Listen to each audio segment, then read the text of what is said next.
Good afternoon, everybody. Doug Critchley here with Northwest Ohio Sports.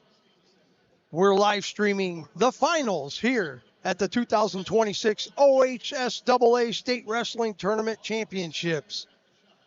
We're going to bring you some great action coming up here in the finals for first and second. We have three divisions plus the girls division coming up right after these messages, and we're going to give you some interviews. Our interview zone sponsor, Liberty Center Wrestling Club. Thank you so much for your sponsorship. But we got some interviews here that we were able to get from some of the wrestlers. So we're going to play those for you right now. Thank you.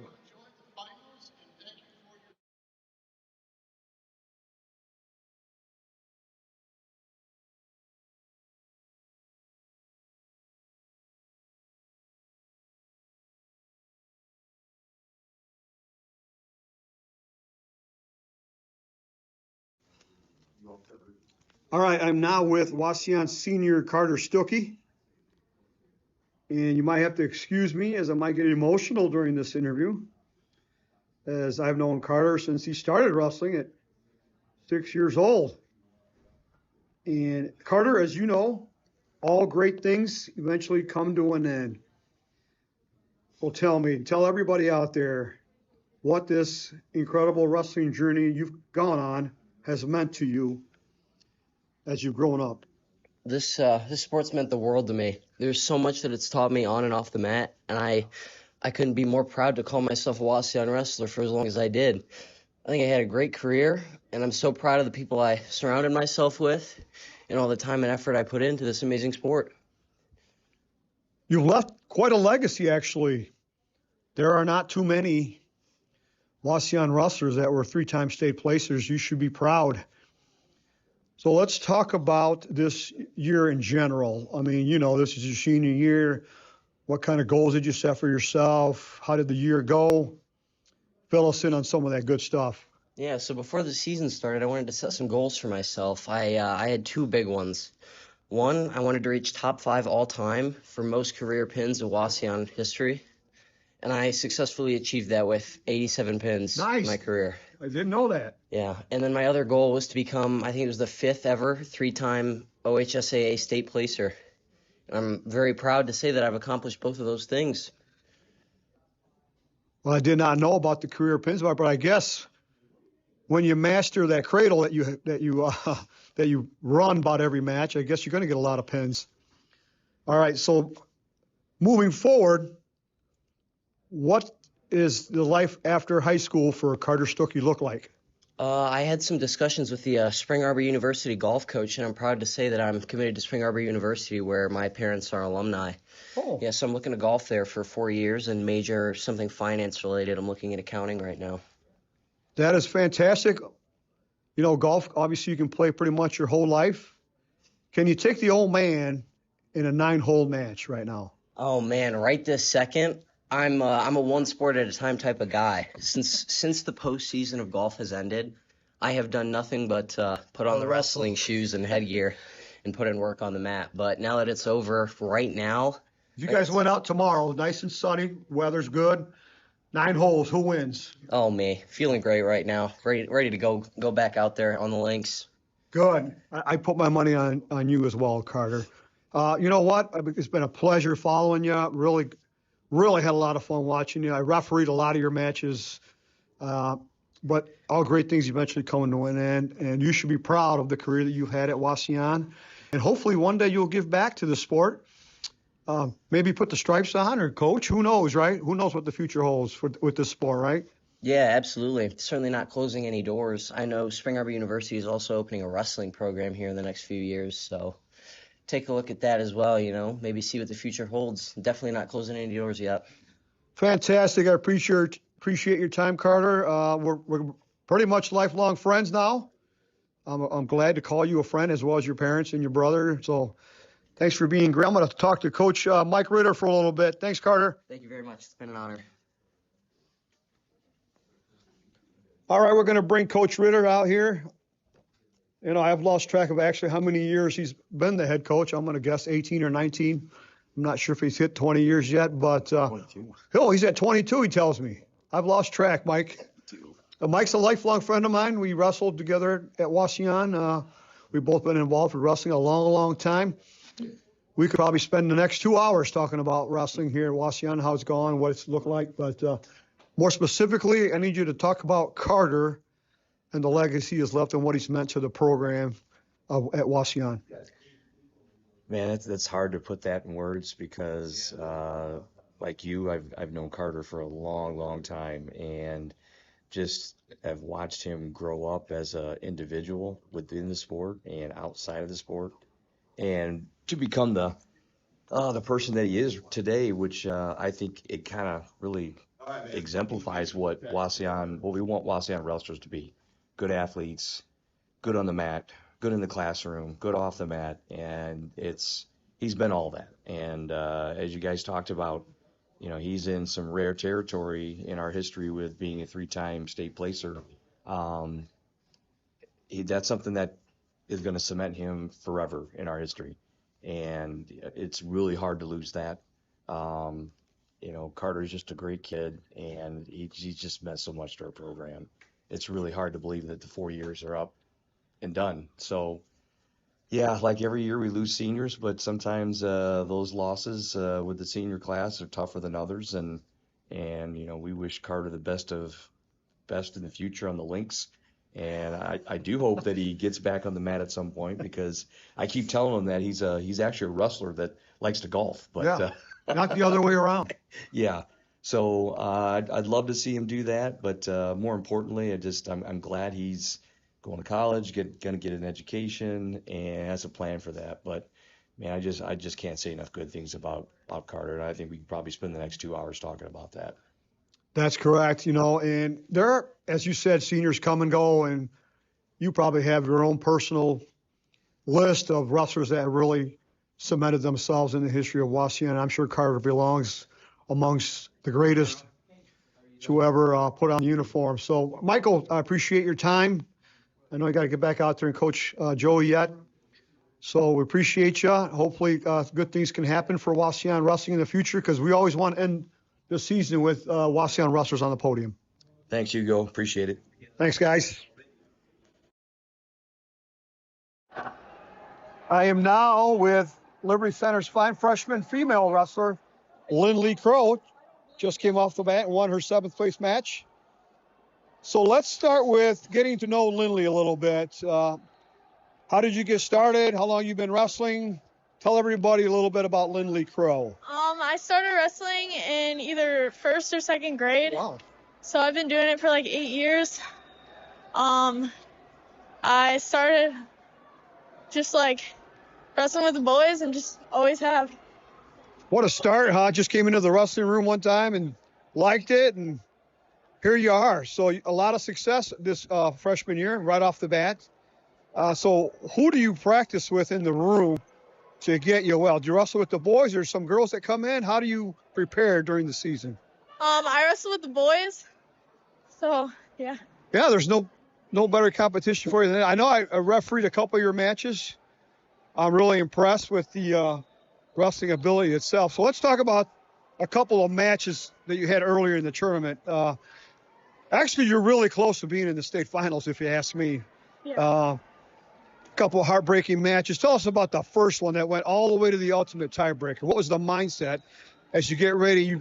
You actually picked top to try and ride out the 30 seconds and go on to the victory. It was a long match. Yeah, so I thought I'd be able to hold her down. I was really getting tired, and she was able to escape. And had you ever wrestled her before? In video, but not in Not in high school. time. Not in high school. Nope.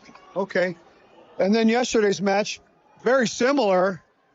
Again, what were you thinking as we're going through this match? You got to battle through this and try to win this match, right? Yeah. I was just, trying to do everything I could to beat her. Yeah. Sometimes you fall a little bit short. So let me ask you this: what are the plans from here until next season? Do you do some off-season stuff? Yeah, get in the room as much as I can, do some freestyle, compete in freestyle. We look for you to make it even higher and higher in the podium as you continue your wrestling career. Do you play any other sports? I do volleyball. Do you really? Yeah. 5-foot volleyball player. Love it. Well, appreciate your time. Good luck the rest of your career, and I'm sure we'll see you down here again. Thank you very much.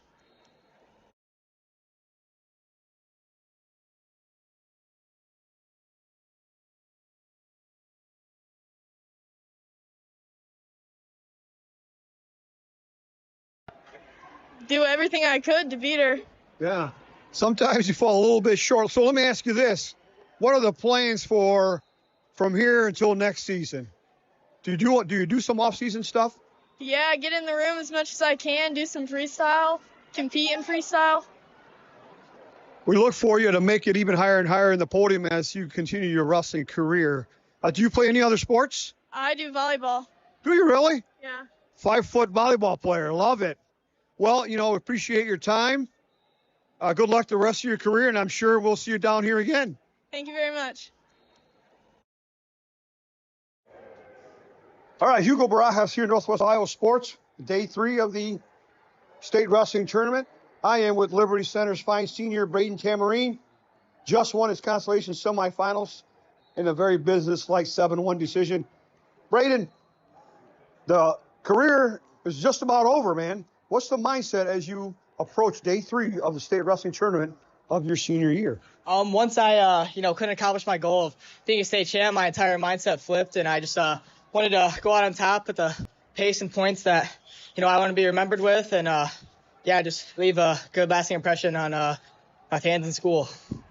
Character is really defined by how you can manage, disappointments, and as we can see, you've got the right mindset, because there are little kids in Liberty Center who wrestle, who will look up to you. And now they're seeing that you're giving it your best here, even though like you said, your ultimate goal is not going to be reached. So you've got one more match to go. It'll be for 3rd place later on today. What is the mindset going into that 3rd place match? Yeah, so like you were saying, it took a lot of soul searching to, really find myself and get back together to come back and take 3rd. But I've got good coaches, good supporters telling me all the right things, and got to give all the credit to them. And just this 3rd place match, got to score as many points as possible, wrestle the 5 minutes or however long it takes to just always look for that next point and come on top. That's awesome. Now remind everybody, how many times did you qualify for state, and how many times did you place down here? This is my 4th time placing a state. So I went 4-3-2, and hopefully we get another 3 here, but 3 or 4. 4-time state placer from Liberty Center High School.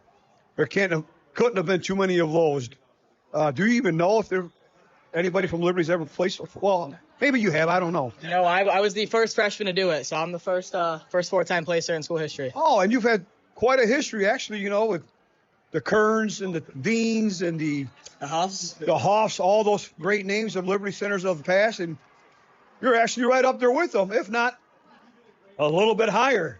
Right on. Okay, so I've pretty much officiated your matches since you were a little kid, so I've followed your career for a long time. You've been a really class act to follow.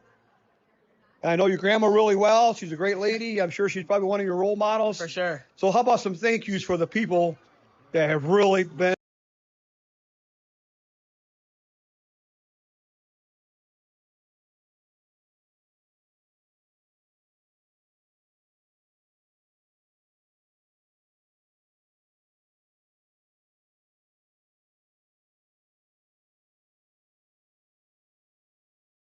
Coach Short really just, taking me to that next.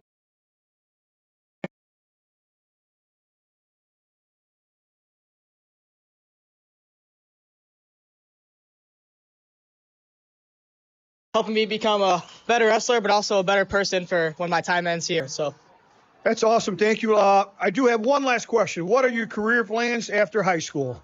So after high school, I'm going to be attending the University of Indianapolis, Division II, to continue my wrestling career. And I plan on studying English education because I want to, be a coach and still get back to the sport. So that's awesome. Well, we're going to root for you down in Indianapolis. We'll follow your career, and thanks for everything you do for the high school scene. Thanks, Braden. Thank you.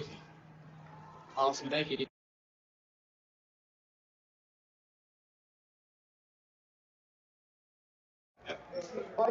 All right, I'm now here with the fine sophomore from Delta High School, Gunnar Taylor. just came off the mat, a tough match. So, Gunnar, we're going to talk about this last match, your Constellation semifinal match. Got off to a nice lead, and then he came back on you, and then sent it into overtime, and then you managed to do it in overtime. So give us the mindset as you're going through this match, because I thought you were going to, like, clearly defeat this kid, but, you know, down here everybody's good. So kind of talk us through the final two and a half periods of the match. Well, I wrestled this kid at districts.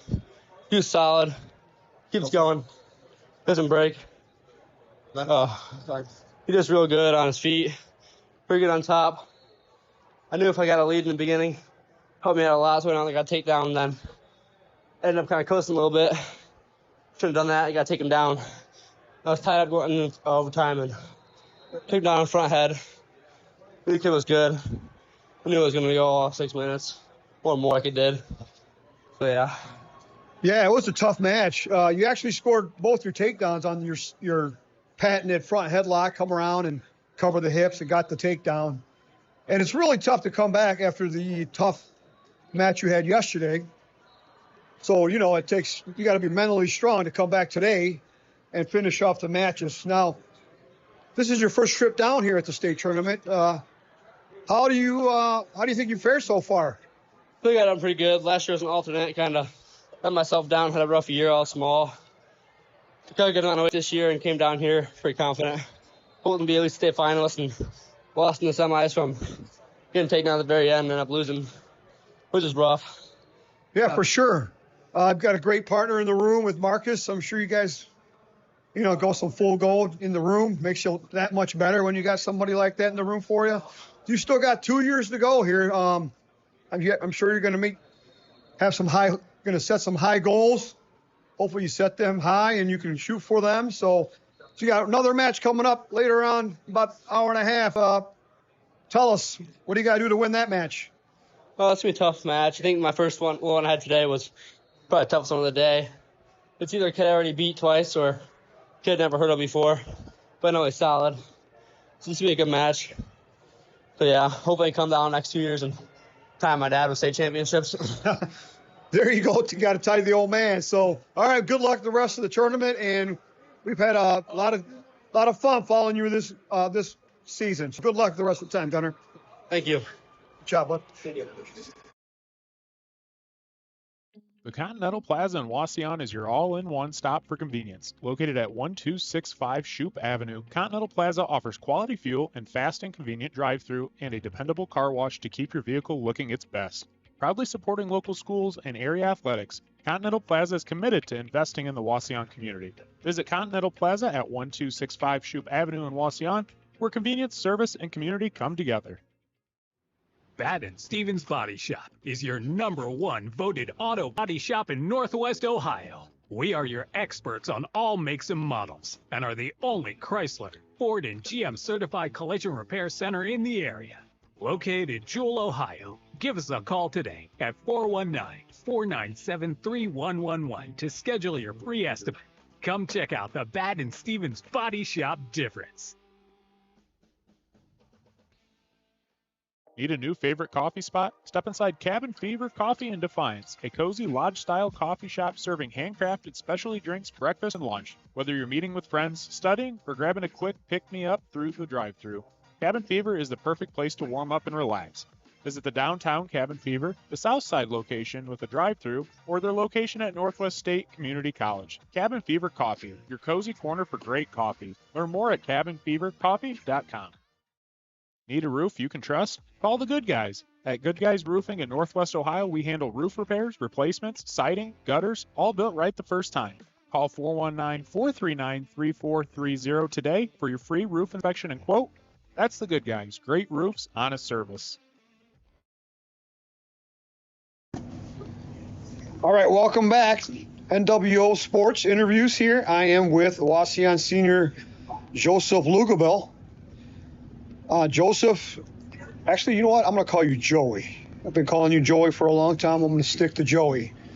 Joey, you just wrestled your last match of your high school career, and you won it. You always want to end up wrestling your last match and winning it. So I'm proud of you for that. So, Joey, let's go all the way back to your freshman year. You were down here, you placed, had a great career. Walk us through the 4 years of high school, because I know you had a couple rough seasons in there, but let everybody know the career of Joey Lugabel at Wauseon. My freshman year, I wrestled 113 pounds, and I lost a really close match in my go-to-state match at districts to a tough kid, and ended up taking 5th, so I came down here as an alternate. Didn't get in. My sophomore year, I was 113 again, and I came down here. I beat the same kid to go to state that I had lost to the year before. Wow. And ended up taking 8th here, which wasn't quite what I wanted to do. Sure. And then the off season going into my junior year, I tore my labrum at a preseason national tournament in Las Vegas, and had season-ending surgery on that in November. So then I had to sit out my entire junior year. And then this year, for my senior year, I came back, started the year off up at 150, and slowly sort of settled down and came down to 138, and came here and got 5th, which a little bit lower than what I wanted to get, but it's still nice to end on a win, for sure. Yeah, so you faced some adversity, the entire junior year just wiped out, but you didn't let that get you down too bad. You came back stronger, rehabbed it, and you were able to qualify for the state tournament, and on top of that, you placed. Now, you've had a couple brothers, older brothers, that also wrestle for Wauseon and Coach Ritter. How much influence, positive or negative, did that have on your career? Oh, a lot. Honestly, without my brothers, I don't know where I'd be right now, and it definitely probably isn't even at this state tournament, because really from them, both of them, from Connor not placing at state ever in high school and then going to wrestle in college and coming back after taking a year off, that really showed me a lot. And then Colin coming back from tearing his knee up right before his senior year and coming back to get 3rd, and they really just helped me through every step of the way, and they're always there to give me, life advice and wrestling advice too, and they're really who taught me how to battle back from adversity and taught me how to believe in myself. So that's great influence. I know that when you're like the little brother and you got 2 older brothers that wrestle you, I'm sure they practice all their moves on you in the living room. You just had to sit there and take it all, but it actually made you a better wrestler. So there's some credit to your older brothers. So let's look ahead a little bit. What is the post high school plans for Joey Lugabel? Not positive exactly where I'm going to go to college yet. I'm still deciding, but I'm going to wrestle somewhere. Okay. And plan on getting an engineering degree. And wherever I go, I know that I want to be better than I've been before in wrestling, and it's still going to be a primary focus of mine. And I hope to win some sort of national title at some level, and be around to help coach my little sister through high school and help her out. Good. Those are some pretty good goals. Now, as you know, that all great things eventually come to an end. It's always sad to see these seniors go. I mean, I feel like I've known them forever. I referee, so I've refereed a ton of your matches, and it's always sad that a new era has got eventually it ends. So how about some thank yous for all the people that made it possible for you to have such a great career at Wauseon? Yeah, for sure. First off, obviously, Coach Ritter. He's been with me since I was a little guy, and really helped me, especially when I used to struggle a lot more with wrestling than I do now. And Coach Gavin as well. He's been huge for me this year in fixing my mental game, and honestly, I couldn't have gotten through the year without him. And then all the just community in general. We have so many good coaches and so many good community and staff around here, even at the high school, that always keeping in touch with me, always helping me out, helping me get through stuff. It's nice to have such a great support system around. Sure, to make the wrestling part a lot easier. Correct. How about mom and dad? Oh, of course. The mom and dad, they honestly, more than my brothers and more than anything else every day. That's what I'm grateful to have, parents that, deal with me when I'm cutting weight and always get me the right stuff that I need and take me to and from places and are patient with me and walk me through life, because it's not easy balancing wrestling and everything else with it, and they make it really easy for me. That's great to hear. You need a support system to have any kind of success, and you've had a good one, Joey. Going to miss you, and we're going to follow you through your post high school career, rooting for you. Want nothing the best for Joey Lugabell. And I still expect you to umpire some games for me this summer over at the park. Make some money for you and umpire for me. I appreciate it. You did it last year, and I'm looking forward to it again. So thanks again, Joey. Again, I'm going to miss you guys, and thanks for being part of Wauseon Wrestling. Yes, sir. Thank you. Now we're going to hand it over to Coach Ritter, and he too, like Joey mentioned, he's been with Joey since pretty much day one. So, Coach Ritter, how would you characterize Joey's career and influence on the Wauseon wrestling?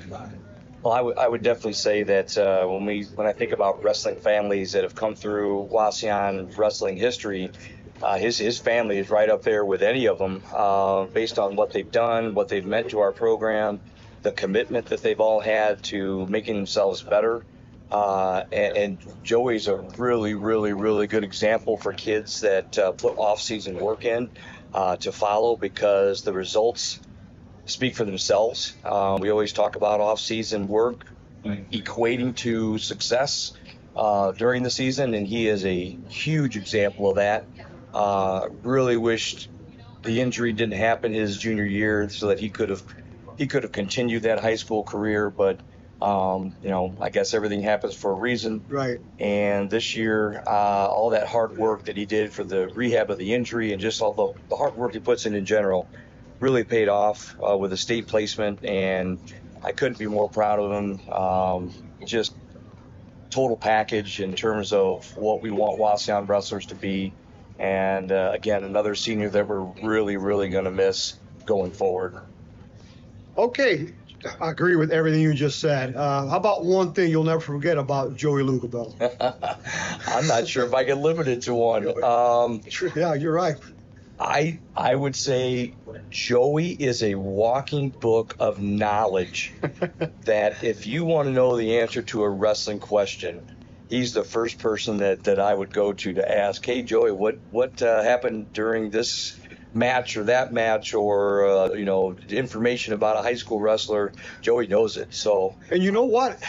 He gives you an answer, and you believe him. Yes.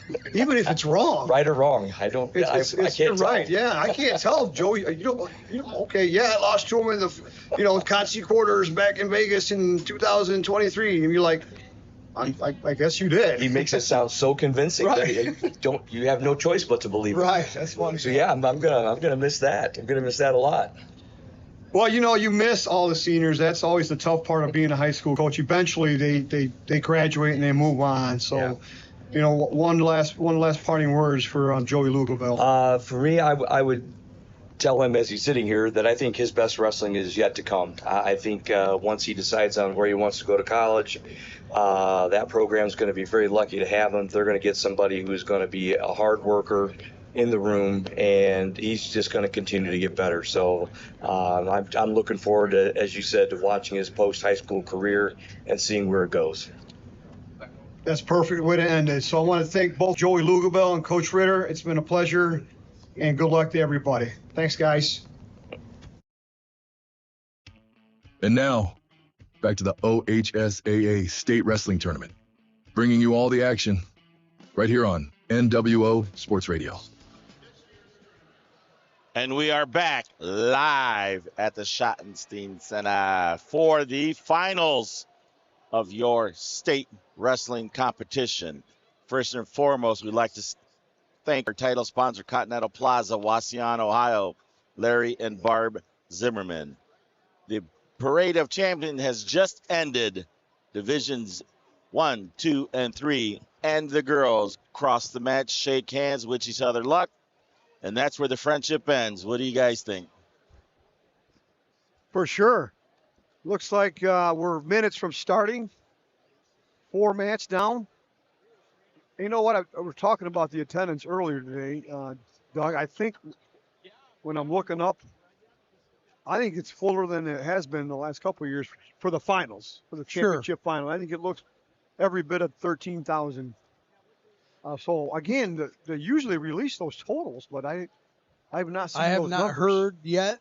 Maybe they will during this session. We'll see. But obviously the middle, I guess, is the fullest. On the ends, so to speak, you can see a little bit of empty chairs. But, yeah, I haven't been down here in a few years, so Yeah, you guys actually obviously, yeah, and Hugo would makes go a a good little point. more. There's a little more fans here.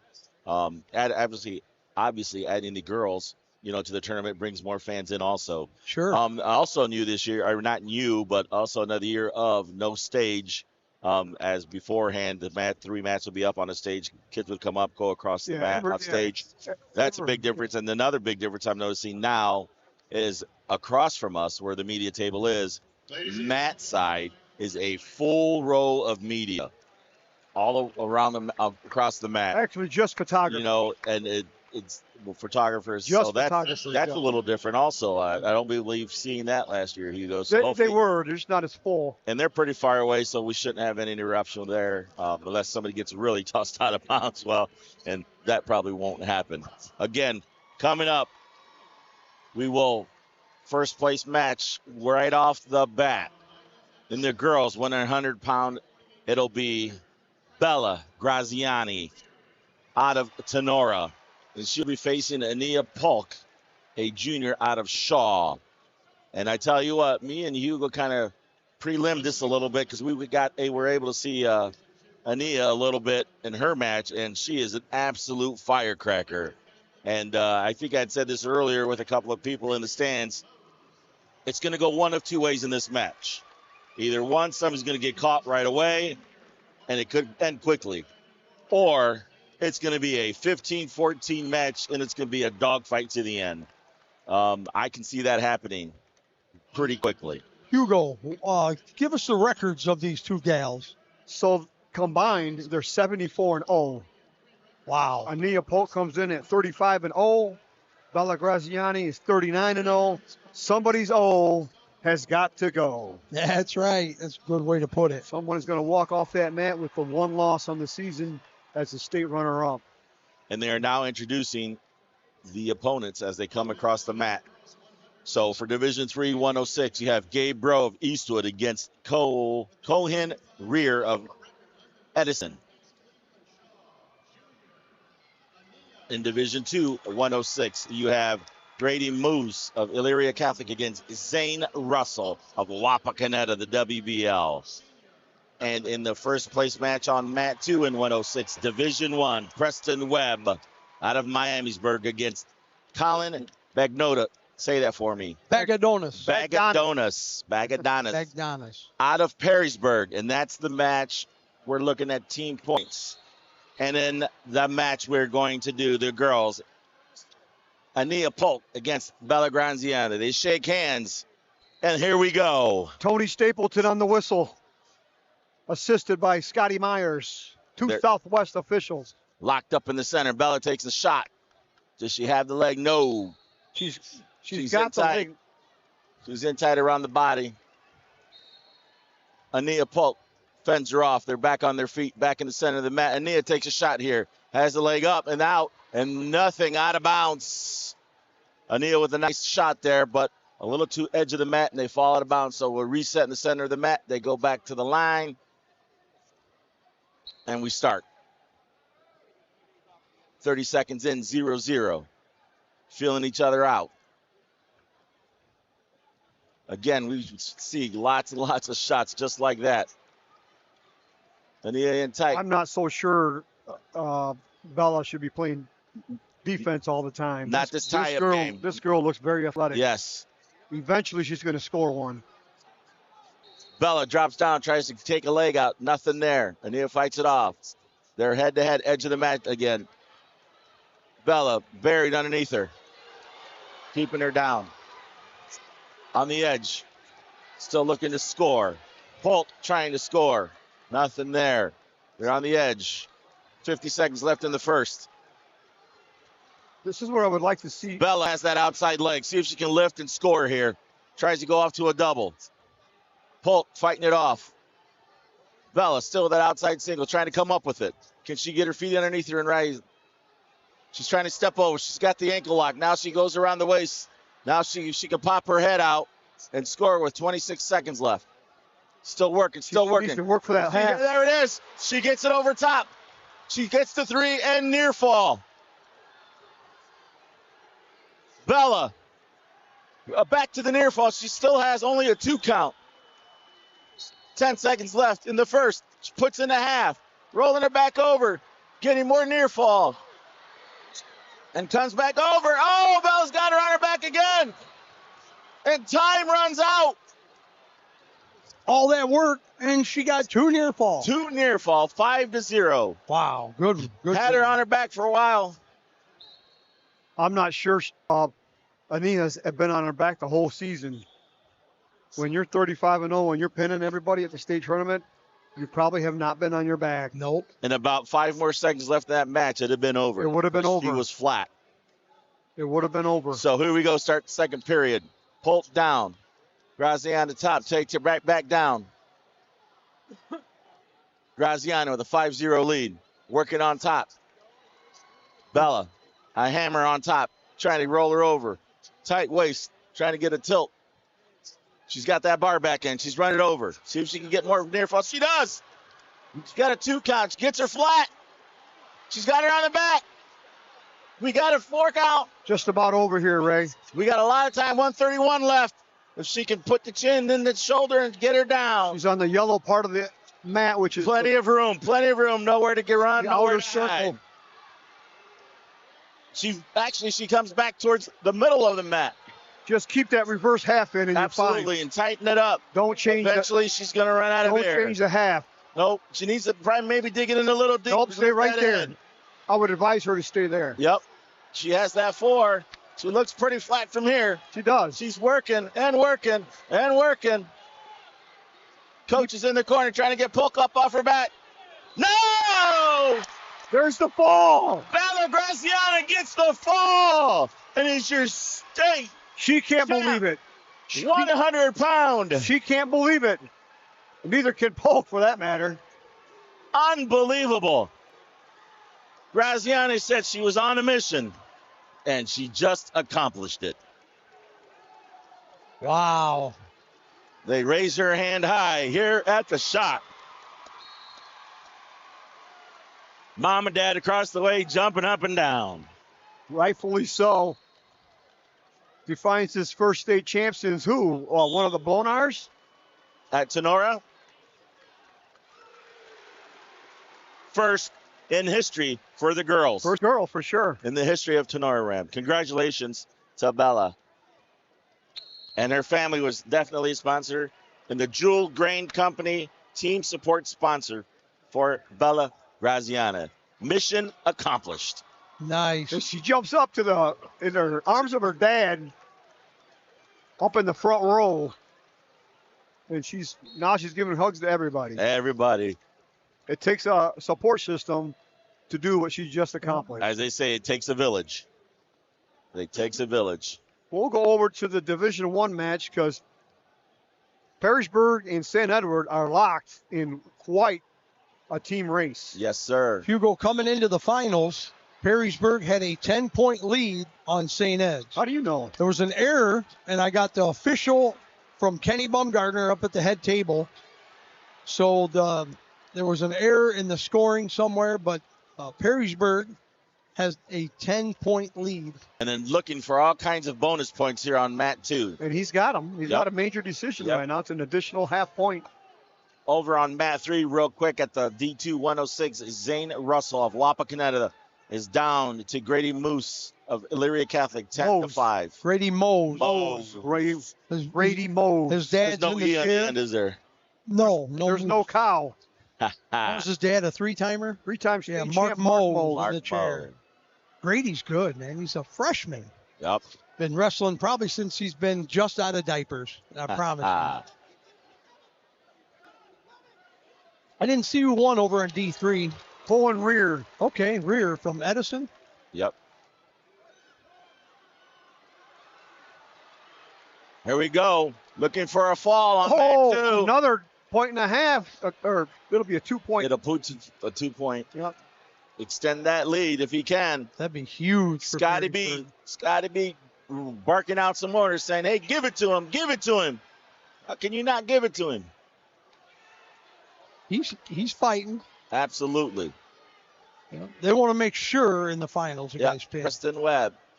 As we just saw Tony Stapleton, man, back, forth, back, forth. Get it back over again. Can he stretch it out? Get him flat. Oh, no. So close. So close. 24 seconds left in the Division 2 106. 14-7. Grady of Elyria Catholic on top. Time running out. Big points for the Perrysburg Yellow Jackets as they try to win that elusive team title.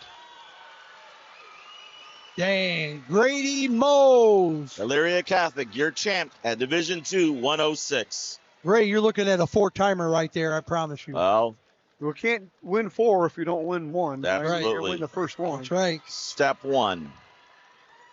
And Zane Russell, only a junior. They could meet again. Speaking of 4-timers, I think there's only one this year from St. Ed's, right? Yeah, coincidentally, he's taking on a Perrysburg wrestler. So we're jumping over to 113. What do we got for 113, Hugo? We got any locals we're going to cover?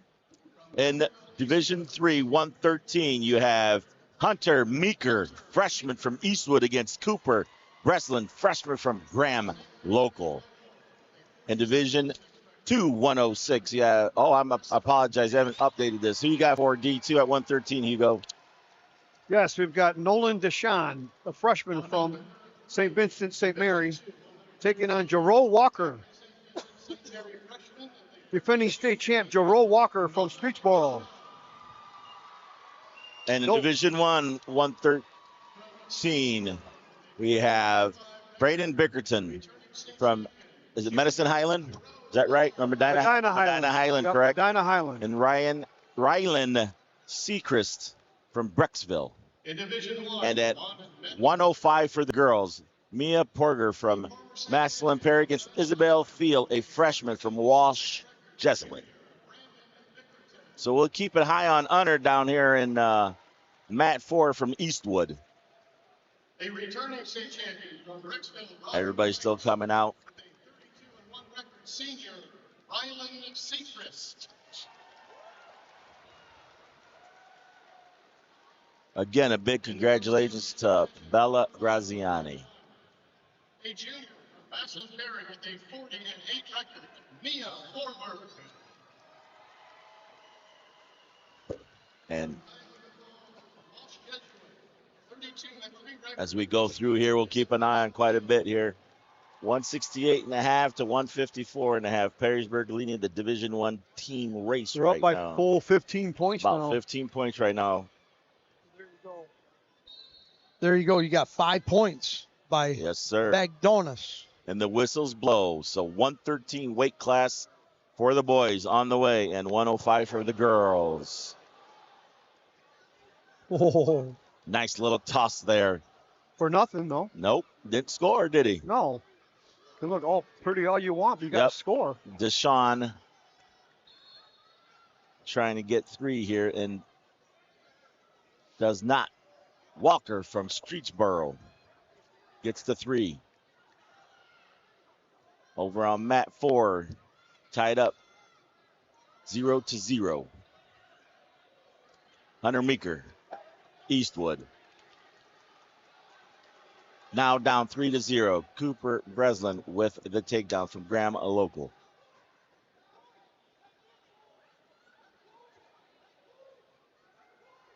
I've got my eye on the Division 1 match. I got you over on 2 defending state champions going at it. Yep. So this is a powerhouse matchup in Division 1. Brandon Bickerton, Medina Highland against Rylan Seacrest. 2 state champs going at it. Seacrest is committed to Arizona State. Bickerton only a junior. Little time to think about the next step, right? Still has in time. his career. Looks like Seacrest will probably be a career 125-pounder at the next level. Yeah. I mean, here he is wrestling 113, and he's 18 years old and weighs 118 pounds. Hunter Meeker in a little trouble here. He's getting put on his back, giving up near fall, and gets fall. Cooper Breslin, freshman, Graham local, state title at 113. There's one. He could be a 4-timer with Grady Moe, same class. You never know. That's a long ways away. That's a big 113 pounder. He is. That he is. Over on mat 1, Forberg of Massillon Perry and Isabel Field, the freshman, Walsh Jesuit, 0-0. 10 seconds left in the first.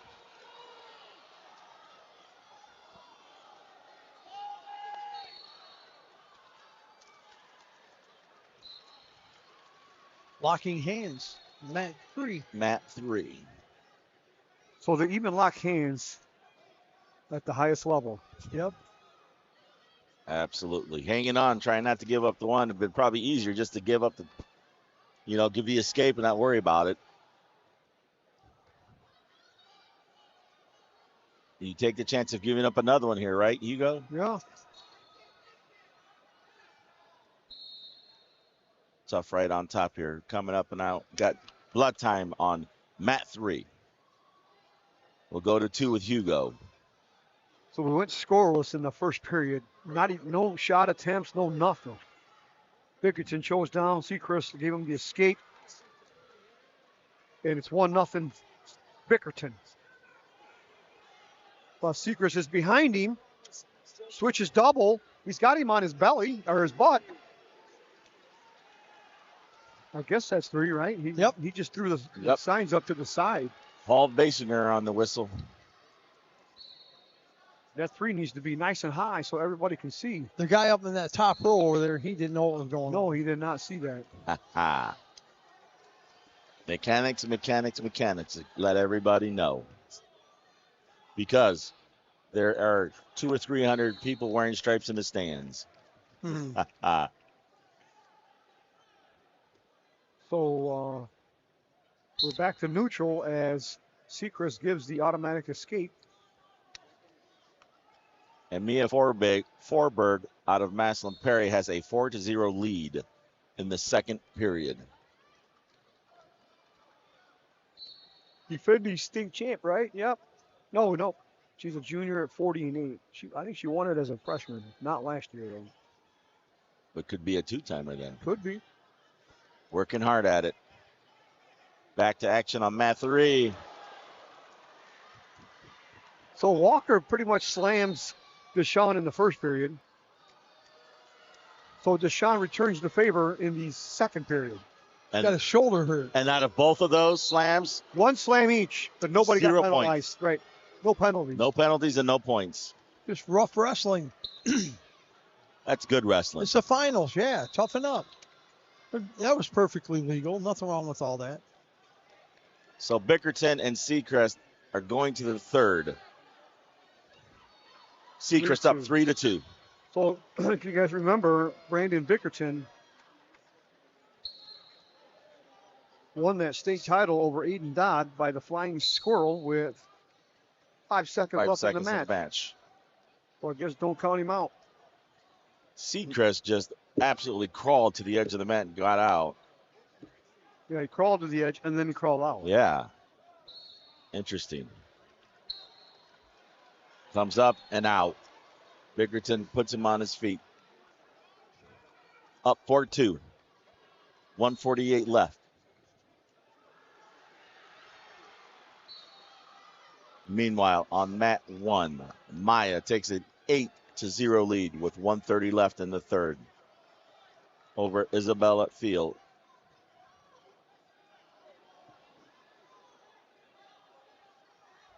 Nolan Deshawn down 3-1 against Drew Walker out of Streetsboro. A minute left in the second.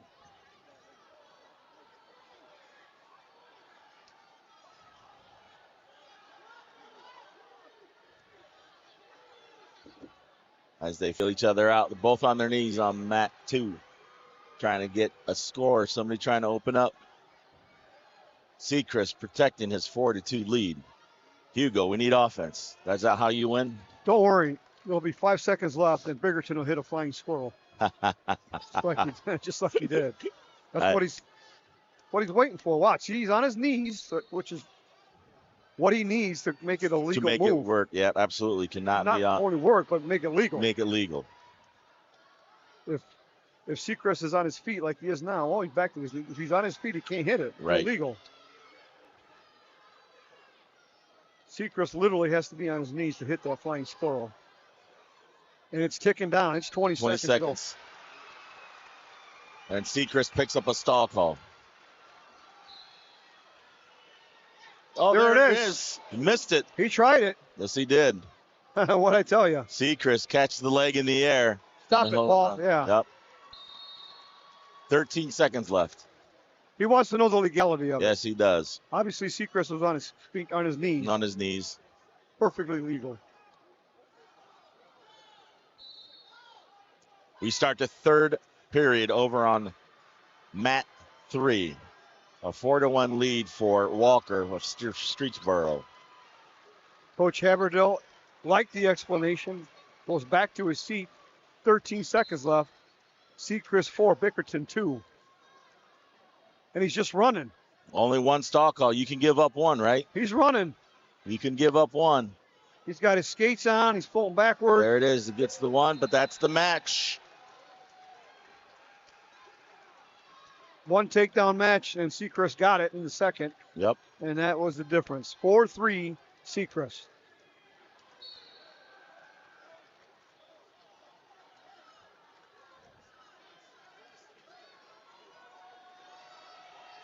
And over on mat 1, we did have a fall.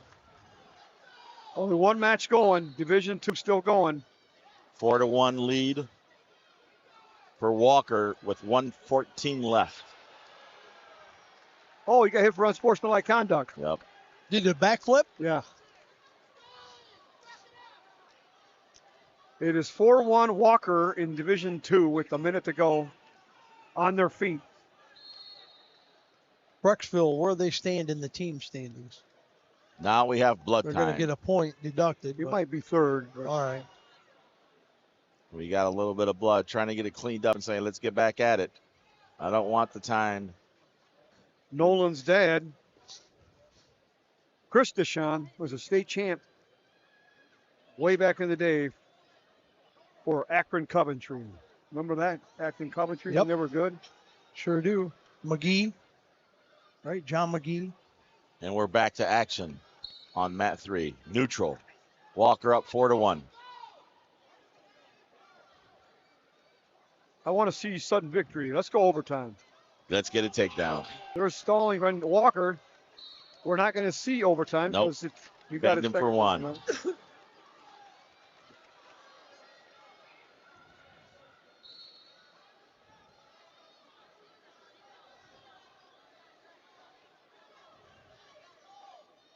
Referee Chaz Deshays on the whistle in the Division II championship match, assisted by Braun Alexander. 20 seconds, 4-2.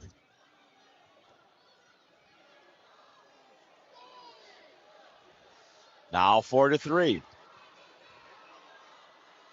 Deshaun still going forward. 9 seconds. What are the chances he gets hit for stalling in 9 seconds? Could happen. If he doesn't back out. He backed straight out. He backed straight out. I'd have dinged him again. Tied up. 4 seconds, Chaz. 3 seconds, 2 seconds. And there it is. It would have been the 2-point. Oh, Yes, sir. okay.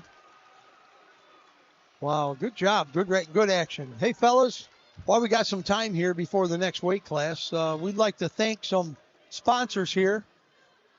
What I'm about to read, without their help and their sponsorship, we would not be able to be down here on the floor, so thank you so much in advance. But I'd like to thank our title sponsor, Continental Plaza Incorporated, Wauseon, Ohio. Larry and Barb Zimmerman, thank you so much for all of your contribution, your generosity. Thank you, Larry and Barb. You represent our community well. Continental Plaza, whether you want to wash your car, get a snack,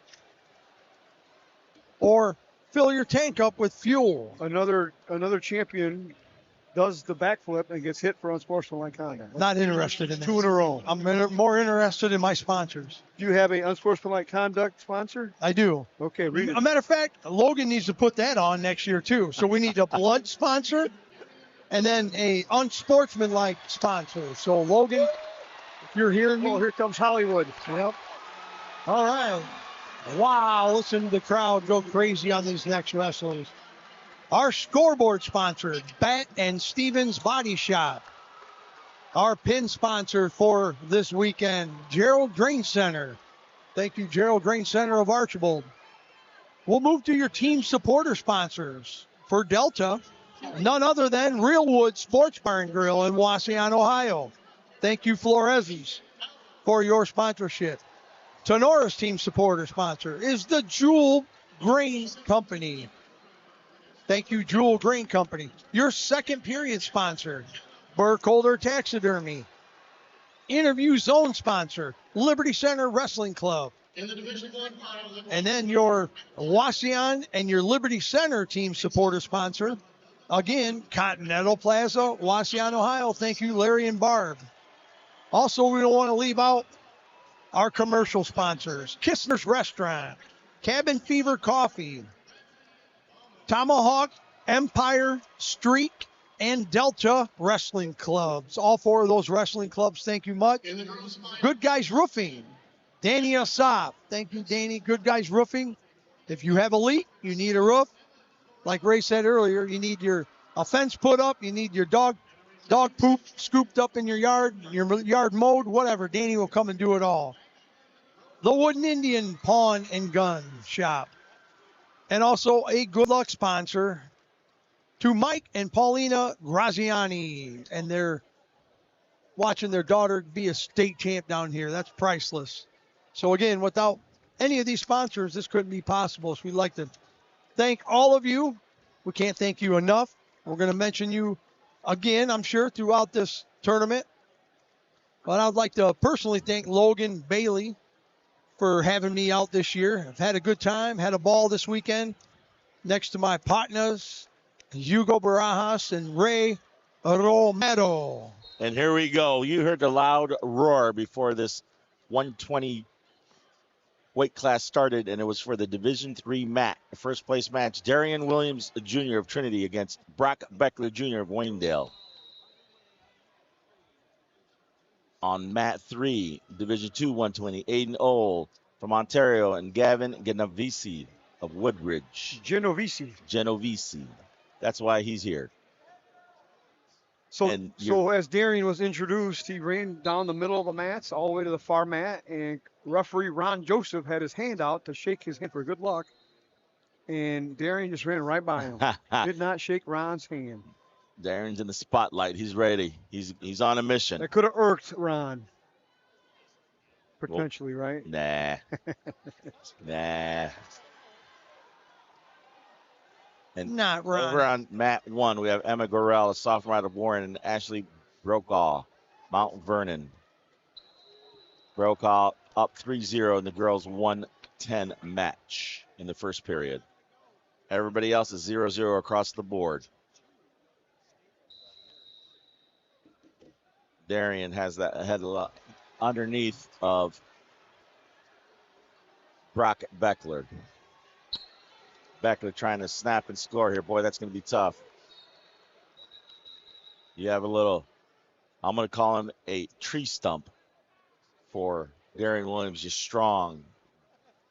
Lots and lots of muscle. Again, a lot of that muscle of that. A lot of attention to the Division I match again because the team title's on the line. And because you have a St. Edward wrestler there, they need him to win. to keep pace. And everybody rooting against St. Edward in the arena. Pretty much everybody. I'm sure they have their fans, of course. But or I should say anti-St. Edward crowd. So at the end of one, Division III 120, 0-0, Williams and Beckler.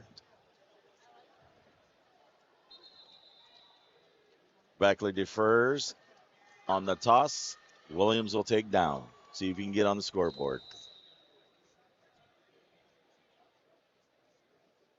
I'm sure everybody wearing black and gold is against the St. Edward wrestler right now, right? I'm sure. Darian up on his feet, trying to get one. Kicking, edge of the mat. No, does not get away. Get reset in the center of the mat. Do you have those pink shoes on earlier? Those are brand new. They look brand new. Those pink Adidas.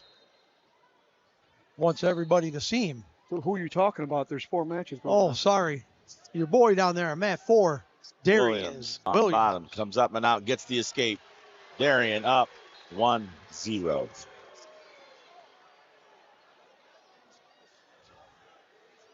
Still have a 0-0 match in Divisions 3 and Division 1. Time runs out. There's a score in Division 3. It's 1-0. I'm sorry, Division 2.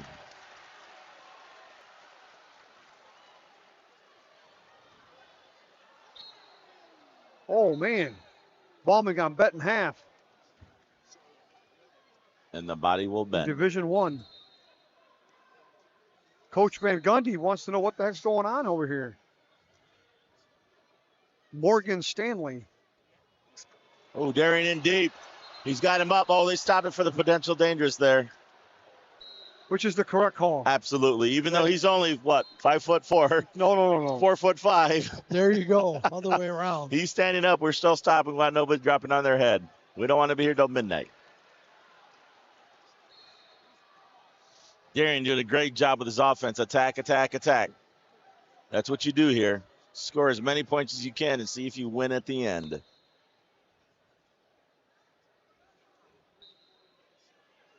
Still coming forward hard. Darian Williams, the entire crowd is in his corner. He scores, does anything, the crowd erupts. And meanwhile, Alvaro Lester gets an escape from Bauman, will lead 1-0.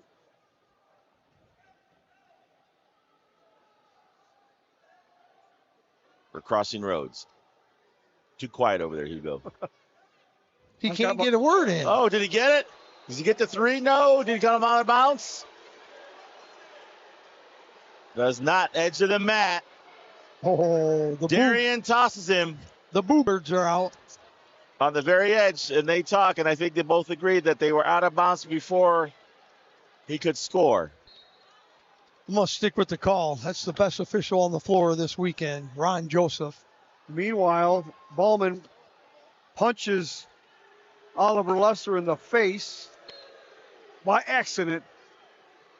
He was trying to get an overtime and hit him in the face. So we're on injury time on mat number 2 in the Division 1 championship match. Meanwhile, in the Division 3 120, Beckler in third period goes to the down position. Darian Williams on top, leading 1-0. A lot of action for 1-0, huh, Ray? Yes, sir. They are definitely going at it hard. Darian cuts him loose. 1-1. It's a 1-1 score. If Darian can finish a takedown in the center of the mat, he will probably end up winning this match. Everything's on the edge. A lot of edge wrestling, and we got a stall call on Darian Williams. Also a good call. Yes. Pushed him out. He's walking off the mat over there. Absolutely. Not trying to keep him in the middle. So 1-1. 1:33 left. Darian Williams. Brock Beckler. Tied up. Darian chasing. Brock, nice job keeping him under. He's trying to snap and score. They go out of bounds. We're neutral. 1-0 Oliver Lester from Dublin Kaufman, as we go to the third, Bauman's choice is down. So we're 1-0 Lester. Let's see what happens here. We got 2 minutes. 1:13 and ticking, neutral. Williams, Beckler, who's going to get the takedown?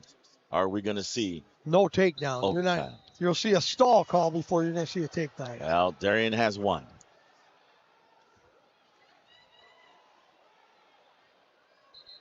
He's locked underneath. Brock trying to find any way to score around this guy, and he cannot do it at all. What did we say earlier? You cannot shoot a double leg against Darian's. Unless you're 3'2". It's tough, man. It's got to be a slide by. Yep. Like he that, almost like gets that. around him there, yeah. Slide by. Darian turns his back, but gets away. Now he's got the doubles up. Oh! He got it that time! Williams with a headlock. He gets us straight in near fall, and we're out of bounds. No near fall, though. No near fall.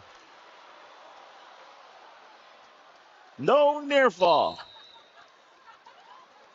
What the heck? 4-1. Darian Williams. We start 28 seconds, 27 seconds. Tries to get him back down. He does. He lets him go. 1, 4-2. Oh! Tries to squirrel. How are you going to jump over somebody? 4-3. Never moved. He's already low. That should be legal against him. Yep, absolutely. He's staying away. Goes back to the center. 5 seconds. 4 seconds. Playing on the edge. And there it is. Listen to the crowd. Well deserved.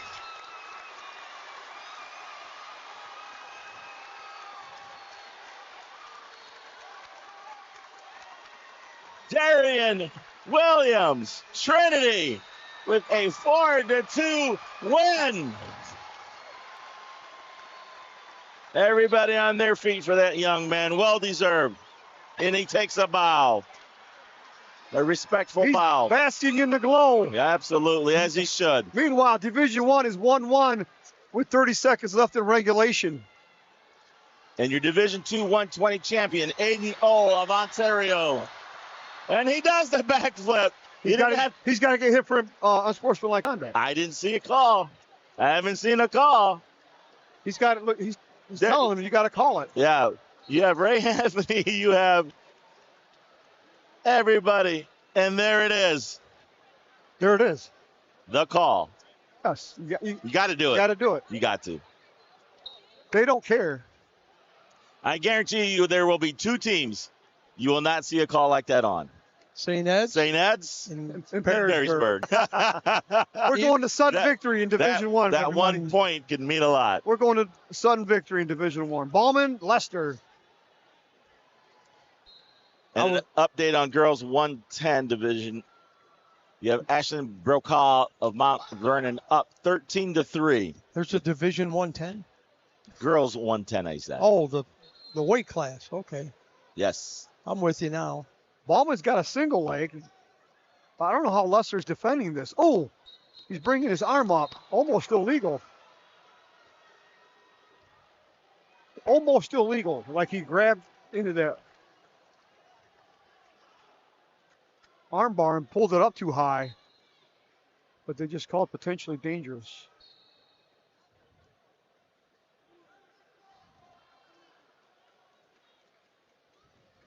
Again, Lester in the front headlock. Bauman trying to find a way in, trying to short drag it. Almost short drags him.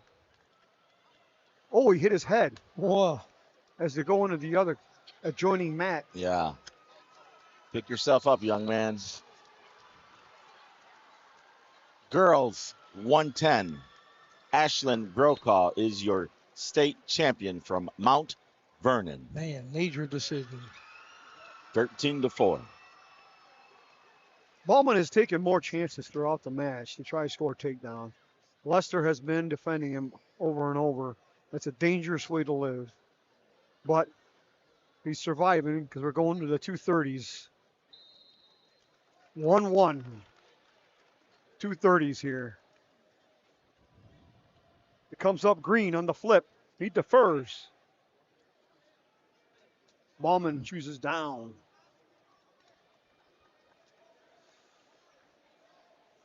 Morgan Stanley reminding the wrestlers that you have to wrestle the entire 30 seconds.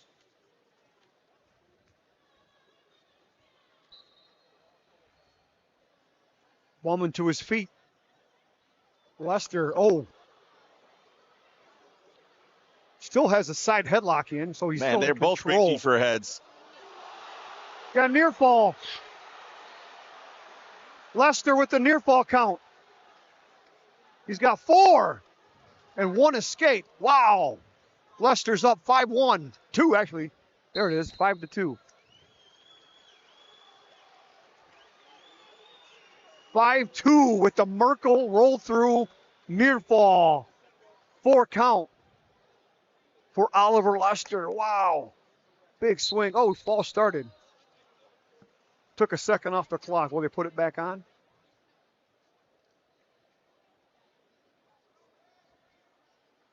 I'm not sure if they will. Maybe the computer shows. Yeah, but they'll hold it. It looked like they held it for that second before they started there, Hugo. That's the end of the first 30-second tiebreaker. He manages to score 4 points, and it's his choice now in the second 30. So Oliver Lester is sitting pretty. Any stall calls? No stall calls. Okay. So he kicks him out. He needs 2 takedowns or one and to the back. One and to the back. It's a tall order to ask.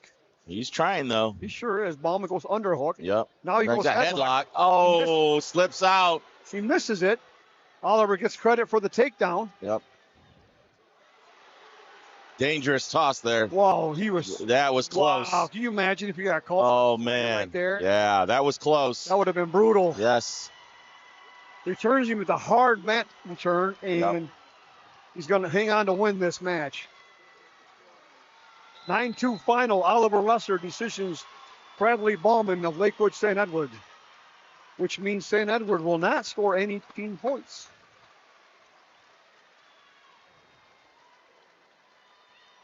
A great high school match there. He side headlocked, turned it into a Merkel. Man. And got 4 near fall. Going to see a backflip on him?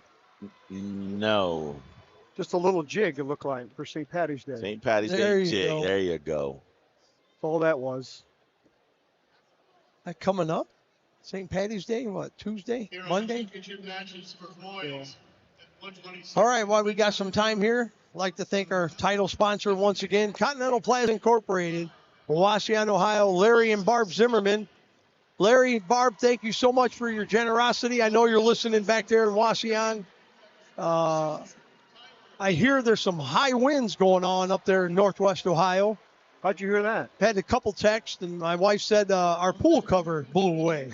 So I know it's windy up there in Northwest Ohio. They're saying be safe coming home. I will. We're going to get home late tonight, but that's okay. Larry, thank you guys so much, Barb, for what you do, for being our title sponsor. And I did get a text from Beav. Yes, you can be the blood sponsor next year. We'll negotiate a price a little bit later. There you so go. Let me talk to Logan. We'll see what we can do. Baton Stevens Body Shop, thank you for being our scoreboard sponsor, our pin sponsor for this weekend. Gerald Grain Center. Thank you, Gerald Grain Center, for your generosity. All your feed needs, come on down to Archibald. We're right next to the railroad tracks, whether you're feeding pigs, goats, rabbits, mules, you name it. We got the feed for you. There we go. Your second period sponsor, Burkholder Taxidermy. Thank you, Josh Burkholder, for your sponsorship. Our interview zone sponsor, which you heard interviews a little bit ago, Liberty Center Wrestling Club. Thank you for your donation for that sponsorship. Now we'll go through your team supporter sponsors. For Tenora, it is the Jewel Grain Company. For the Waseon and Liberty guys, it is Continental Plaza, Waseon, Ohio. Again, thanks, Larry and Barb. For Delta, it's Realwood Sports Bar and Grill, Waseon, Ohio. We're going to take on some action right here. Finish up on those sponsors in a little bit. There you go. Division 3, 126. First place championship match. You have Tyler Barnes from Delta against Isaac Skelly from Waynesdale. in Division 1, Hugo. So Perrysburg has a representative at 126 pounds. It is two-time state champ Gray Burnett. They need him to win, obviously, in their quest for that prestigious team title. He's taking on Tommy Worcester from Dublin Kaufman. The sophomore comes in at 45-4. I would think Burnett is a heavy favorite here. We just don't know if he'll get bonus points or not. Correct. But first things first, he has to win the match. Got to get at it. Got to get at it. In Division 2, 126, Carter Turkovich from Galleon and Joe Curry from Lincoln Valley. And the females on mat 1 at 115. Kaylee Vera of Little Miami against Layden Hines, a freshman. Both freshmen. From Barnesville. All freshman battle at 115. Yes. In the girls. I'll keep an eye on Delta. Hugo will keep an eye on Perrysburg for us. Boots will play on his phone. Oh, the guys want to hear more about Barnes, Division 3 over here. They said they're not hearing enough. Who's covering Barnes? You? That means you, Ray. I got it. I'm on. Sorry, Drew. Coming at you right here. They said we want to hear more about Barnes from Delta. I don't care about D1. There you go. Tyler Barnes, 0-0, coming to the end of the first period. No work. 10 seconds. Hanging on, trying not to give up that 3.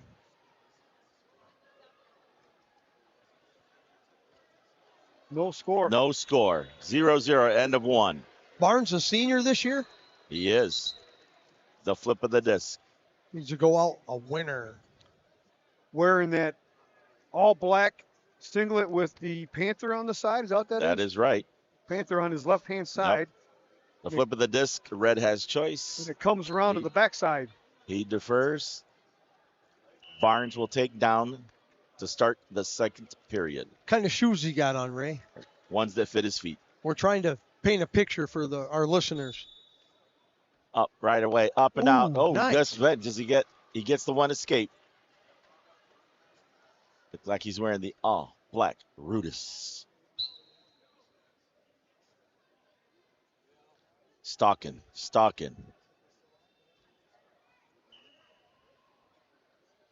Trying to get another takedown. Trying to get a takedown. Skelly in deep. Trying to turn the corner. Barnes, tight waist, not giving it up. See if he can get his hips up. Get the hips up, come around and score. They're locked up pretty good here. No real action here. Probably going to stalemate this. See if he can attack that elbow. Get that leg free. Score 3 here. 1:10 left in the second period. Apologize. They get back to their feet. On the edge, and they're out of bounds. In Division 1, Worcester is keeping Burnett away from him. Burnett chose down to start the second period, and he managed to escape, so he's up 1-0. But that's it. It's a little bit of a surprise. It's only 1-0. They're on their feet. Burnett just about has a takedown at the edge in front of the table. He's got the single leg, and he's got a left-hand overtie. Trying to sneak the leg in. He's got the leg in, but no control is awarded yet. Meanwhile, over in Division 3, 126, Tyler Barnes trying to score some near fall here. Get it? Does he get, potential dangerous. Whoa. Questionable call on the edge of the mat. Now we have injury time over on mat 3, Skelly. They awarded Burnett the takedown right at the end of the period. It was a 50-50 call. I would have been good with either way. They went with control for Burnett, so he's up 4-0 as we enter the third period. Ray, what happened in Barnes' match? Barnes' match, we're on the edge of the mat. Barnes on top, okay, trying to get control. Comes around the corner. As he's turning the corner to score his 3, it looks like Skelly's ankle get caught underneath him. Kind of falls down. No takedown awarded as he whistled the potential dangerous. And Skelly was hurt, took the injury time. Gotcha. Yep, he's limping a little bit. So now we're back on our feet in the center of the mat. 21 seconds left. Tyler Barnes of Delta with a 1-0 lead. And pushing forward to get another takedown. We got a stall call on Skelly, backing out on the edge. Barnes, heavy hands, got him underneath him. See if he can snap and score. Again, he's in deep. Oh, he calls him out of bounds. Man alive. Edge of the mat wrestling is allowed.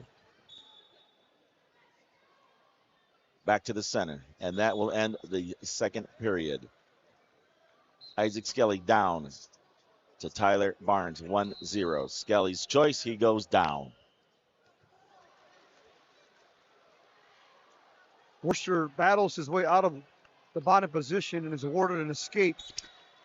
It is 4-1 Burnett, a minute and a half to go. Tyler Barnes on top, riding the hammer.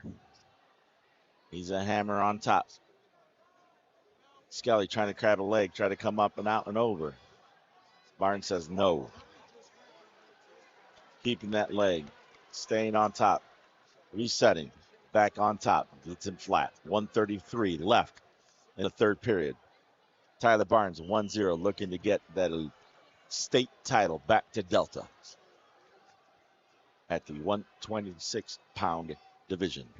Delta's got more than a couple handfuls of state champs in their years, huh? They have one or two. And then one or two are probably all brothers. Yeah. Late 80s, man. They went on a rampage with state champs. Yep.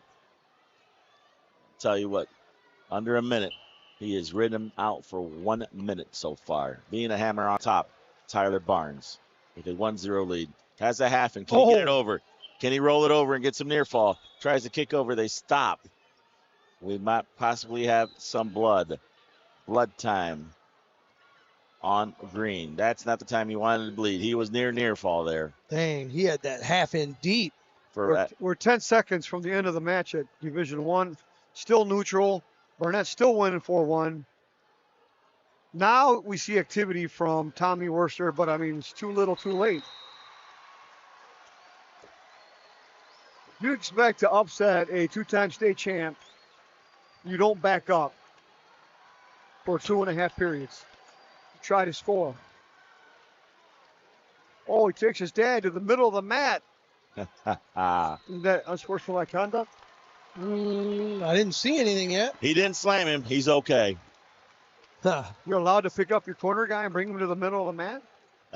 Only if it's your dad.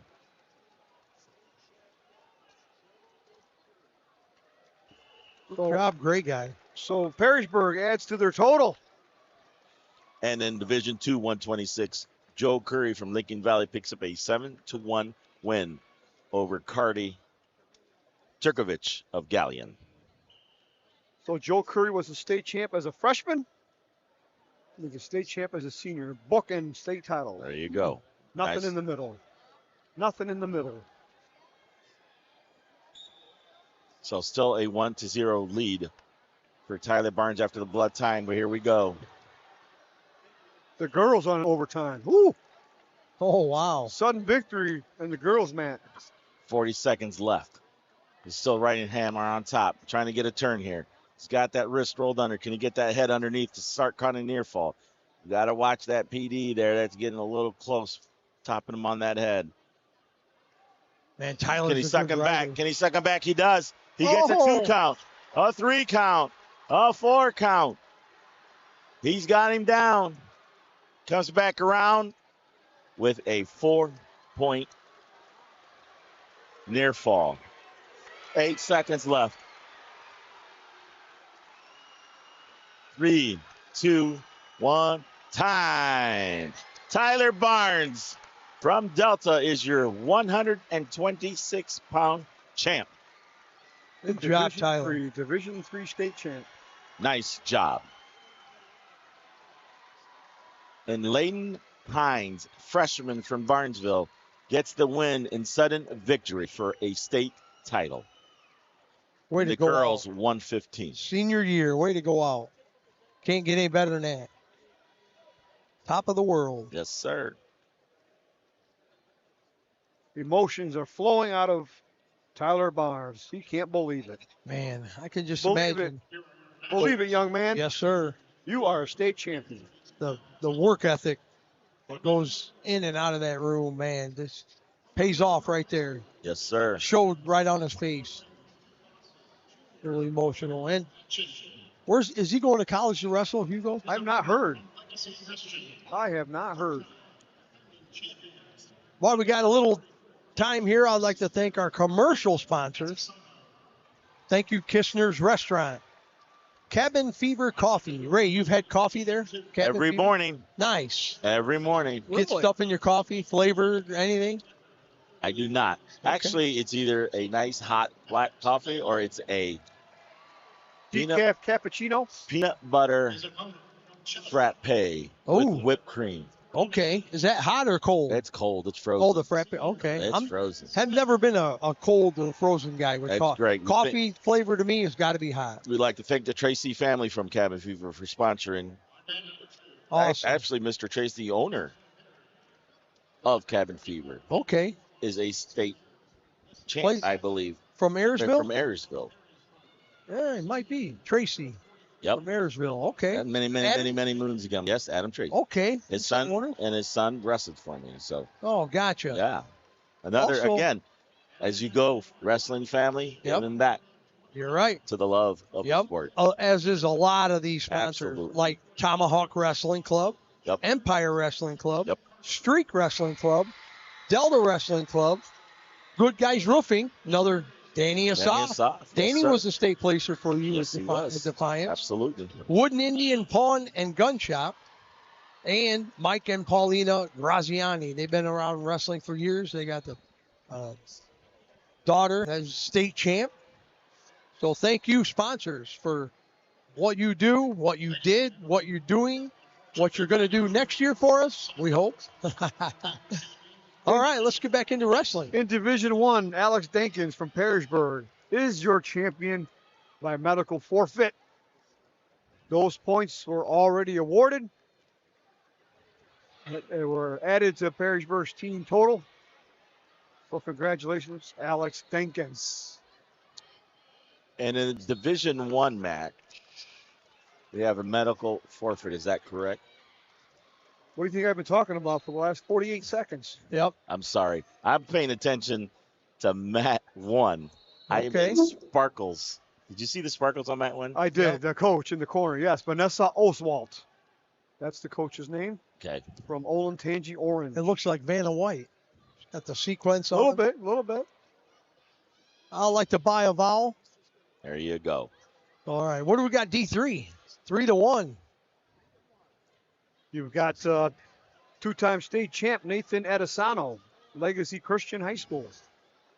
Okay. Heavy favorite over Owen Patchen. Heavy. The best match will probably be right here in front of us. Division 2. Maddox Lehman, last year's state champ, and Cannon Smith from Chillicothe, 49-1. His one loss was at the pit. Okay. Oh. Nothing doing, Cuts. Oh, Joe Waters on the whistle. Yep. 132 Division 2 from the Northwest District. He lives in where? Port Clinton? He does, I believe. Oak Harbor, Port Clinton area. Yeah. Also a captain on a charter fishing boat. If you want to go walleye or perch, yeah. He's a captain of the boat. I didn't think those existed anymore. Yep, he owns it. They call it the captain. He's licensed and everything. You want to book a fishing trip, you call Joel Waters, the ref on the whistle on Mat 3, Division 2. You want his number, come see me later. Excitement going on Mat 1 for 2 near fall. Right. That's takedown and near fall, Cuts. Yep. You got her. Mackenzie Carter from Olentangy takes a 5-0 lead over Cameron Lang of Marysville.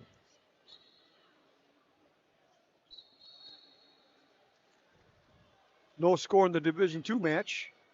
Lehman and Smith, with Lehman in the bottom position, right at the edge.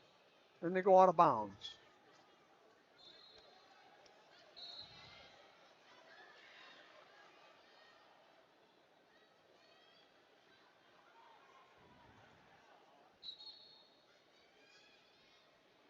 Cammy Lang.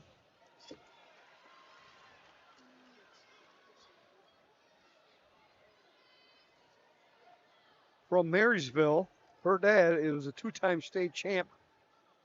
Jesse Lang from Medina Highland. Oh, okay. I remember Jesse Lang. Who is now the president of Rudis. Not a bad gig. Who is the title sponsor for the entire tournaments. So, his daughter's in the finals. Is there anything to talk about there? 16-2 Adesano. What'd I tell you? Heavy favorite.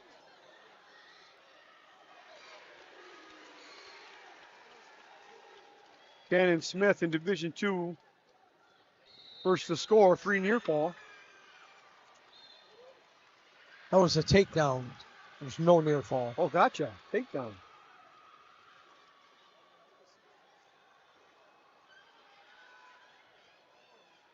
Wow. The match is over in Division III.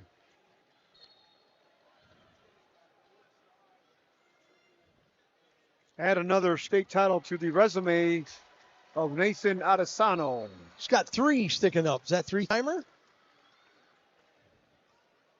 So just a question I'm asking.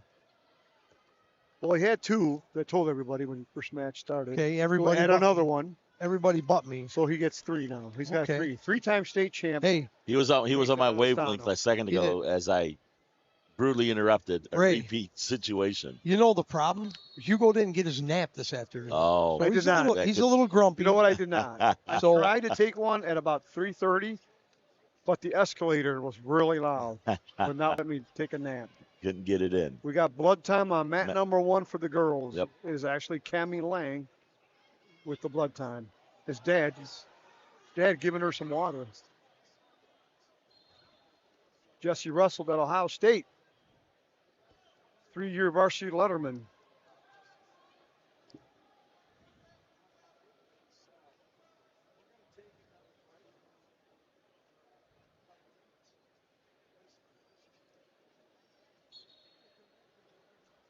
Oh, nice reversal.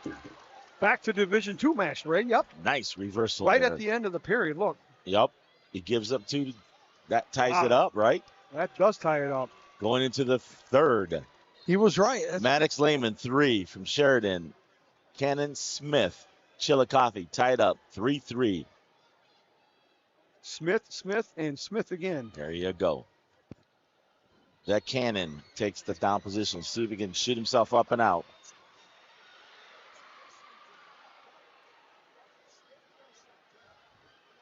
Good action over on mat 1 also.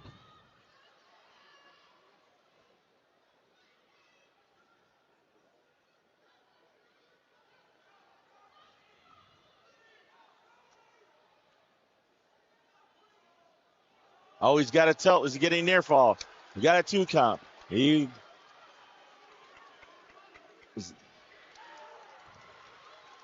Maddox gets 2 near fall.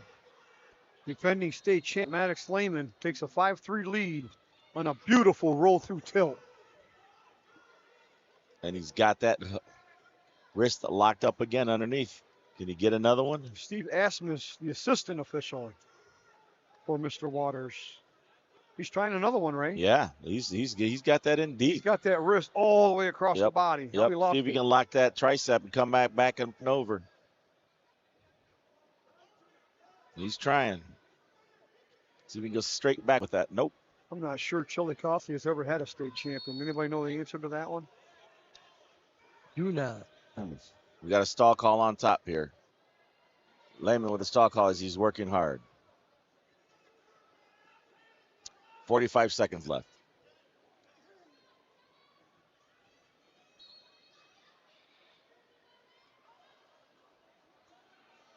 We'll have to look in the back of our program. And I just did. They don't do that anymore, do they? Got to be in there. Oh, no. There we go. Some more near fall. Got 2. He got a 2 count. Did he really? Yes. He's holding it. Didn't even look like he was on his back. Huh. Oh, he rolled him right over. Oh, he is now. Might be going again here. 2 near fall.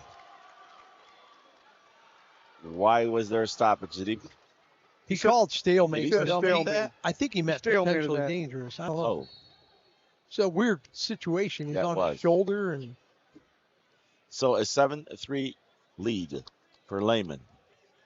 I have a caution on Smith. Get reset here.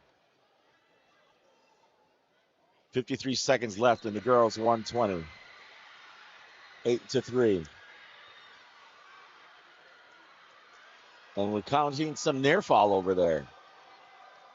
He's holding 4. And awards it. Maddox Lehman is 3 seconds away from his second state title. And there it is. And there it is. The sophomore wins his second one. Man alive, they're punching that card for 4-timers, aren't they, Hugo? They are. Quite a bit of them down here. We'll have to look and see how many freshmen we have at the end of this that have punched. He lost 8 matches during the season, Wow. but I guess that doesn't matter, right? No. Won it when it mattered. mm-hmm. Thornville Sheridan High School. Any idea where Thornville is located? Over on mat 1, Google McKinsey it. Carter, Olentangy Orange, dominating 14-3. And will win the girls' 120-pound state title. Hugo, Thornville is only 33 miles from here. Which direction? It is Go left. left. I'm going to say south. Newark. I'm going to say east. You are correct. For $1,000. Hey, Thornville here we go. is east. About a half hour from here, huh? Yep. Just south of Newark. As they're introducing these next weight classes at the 138. Let's take a quick second. When it comes to agricultural partners, there's one name Northwest Ohio trusts. The Gerald Grain Company has you covered. From expert grain marketing and storage to quality feed and agronomy services, Gerald Grain Company supports local farmers with reliable solutions at multiple locations, including Napoleon, Ridgeville, Archbold, Hamler, Wauseon, Liberty Center, Delta, and Glandorf. Visit GeraldGrain.com to learn how we can help your operation succeed. The Gerald Grain Company, rooted in farming, committed to your success. Looking for great food, cold drinks, and all the big games live? Head to Realwood Sports Bar and Grill in Wauseon, Ohio. From juicy burgers to fresh wings and ice-cold adult beverages, we've got your favorites. Join us tonight and catch the action. Visit RealwoodKitchen.com for the menu and more info. That's Realwood Sports Bar and Grill. Good food, Continental Plaza in Wauseon is your all-in-one stop for convenience. Located at 1265 Shoup Avenue, Continental Plaza offers quality fuel and fast and convenient drive-through and a dependable car wash to keep your vehicle looking its best. Proudly supporting local schools and area athletics, Continental Plaza is committed to investing in the Wauseon community. Visit Continental Plaza at 1265 Shoup Avenue in Wauseon, where convenience, service, and community come together. And now, back to the OHSAA State Wrestling Tournament, bringing you all the action right here on NWO Sports Radio. And we're back for the 138 weight class for the boys, 125 for the girls. In Division 3 at 138, Antoine Adams of Lima Central Catholic is going against Dominic Kimball from the Southeast. In Division 2, 138, Blake Bartos Buckeye against Desmond Childress from Copley. And in the girls, 125, Paige Cohen from East Liverpool and Kayla Mershon of Chippewa. And for Division 1, Hugo. Yes, we've got a head-to-head between Perrysburg and St. Edward, who are battling for the state title as a team in Division 1. It is Uriah Lopez, the fine sophomore, at 44-4, finished third last year as a freshman. He stepped up at least one notch on the podium. He's taking on 3-time state champ Carson Brown from Lakewood St. Edward. Comes in at 35-3 and the heavy favorite here. The best, in my mind, for Perrysburg is that Lopez doesn't get pinned. I mean, to be honest. Mm-hmm. Well, we don't know. Yeah, that's why they wrestle the match. And, you know, it's something I've not seen, I don't think, in a long time. One coach in Yeah. the chair. For some reason, there's only one coach in the chair for Uriah Lopez. I don't know where everybody's at. They've got like 13 coaches here. Can't spare one. Antoine Adams and Dominic Kimball 0-0 over in Division III 138. Under 50 seconds left in the first.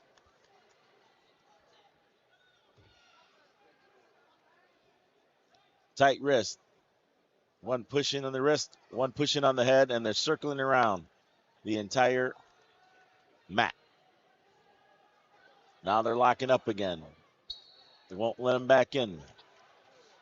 Kimball gets a stall call for not getting back to the center of the mat. Again, one of those perfect calls right there. Yeah, absolutely. You can't run around the mat. You're just circling around. You're not trying to come back to the center or wrestle. Lopez is doing his best to like contain Carson Brown in the Division I match. There is no score. I'm sure they scouted him, right? And they wrestled him last week. Carson Brown pinned him last week in the district finals. And also at the end of one in Division III, it is a 0-0 score with Adams and Kimball. The girls' match is over. A fall. Wow, is that with 1 second to go? 1 Am I second reading left that of the right? match, Oh, yeah. man. Caleb No, Morris in the first period. Yep. 1 second to go in the first period. Yeah, fall. Wow. Caleb Morrishan wins her second. Dang. Doylestown, Good job. Chippewa. Yeah. Any idea what Doylestown, Oh, Ohio is? boy. I can tell you. Give me 30 seconds. Doylestown, Ohio. And the Division II 138, Desmond Childers of Copley has a 3-0 lead over Bartos from Buckeye. A little bit farther. We're 96 miles. Ooh. East? Northeast? East, northeast?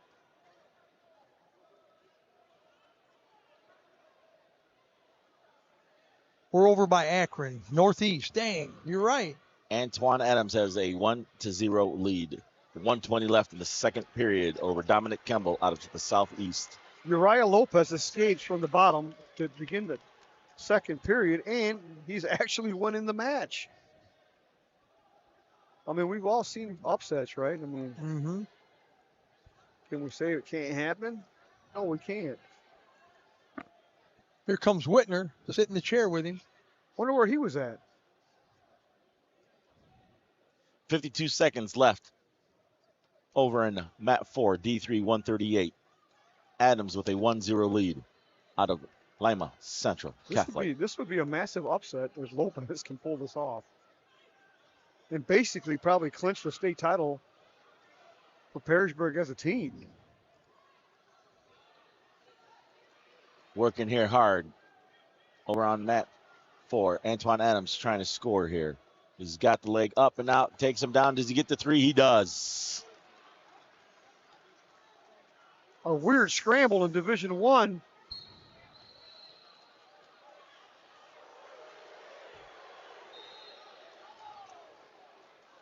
Wow. No points. Wow. Real good Heck scramble. yes. We go out of bounds on Mat 4. Adams, 4-0 lead. 14 seconds left in the second. He might as well try and ride him. You don't have to give the automatic escape in Division I here. You can try and ride him.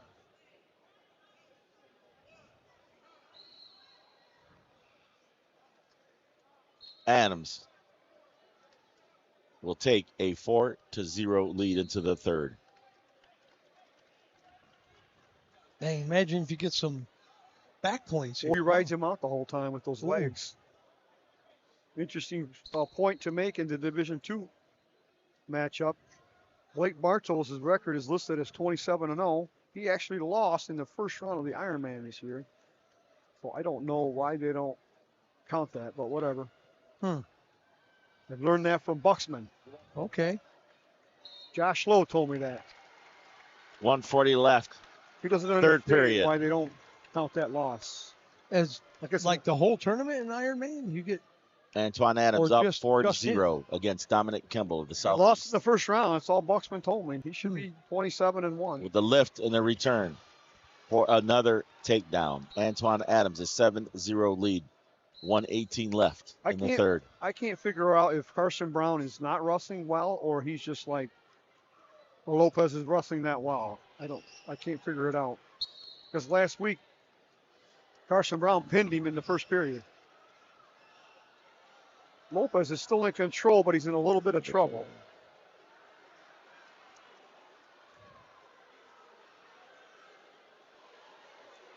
There's a reversal.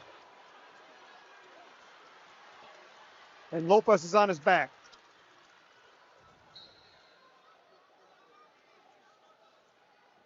Oh, a high lift here over on the mat 4. Got to be careful with that. Again, another return.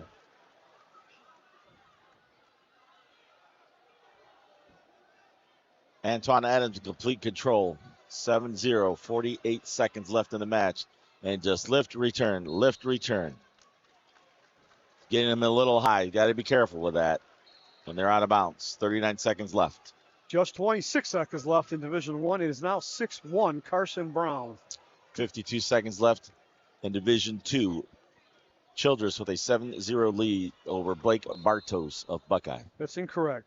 Blake Bartos is winning 8-0. Where is, oh, I am looking here and they don't have it right.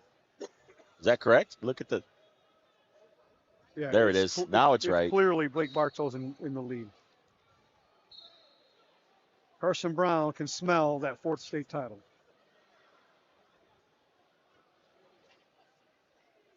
.28 seconds. Antoine Adams, 7-0 lead. So pretty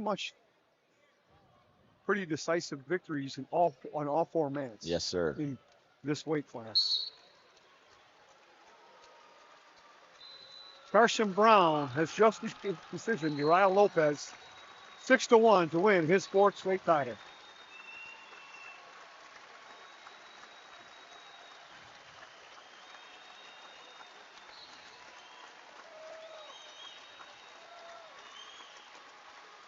Standing ovation for Carson Brown.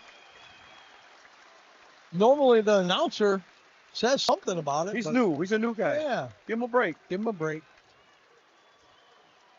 2-1-0. Antoine Adams, Lima Central Catholic with the victory. Got to give Uriah Lopez credit on that match. He was in it all the way to the end, and he didn't get pinned. So 6-1. Beat by 5 points from a 4-timer. You're right. Give him credit for sure. Yep. And Uriah's only a sophomore, so he'll be back. He'll get his chance.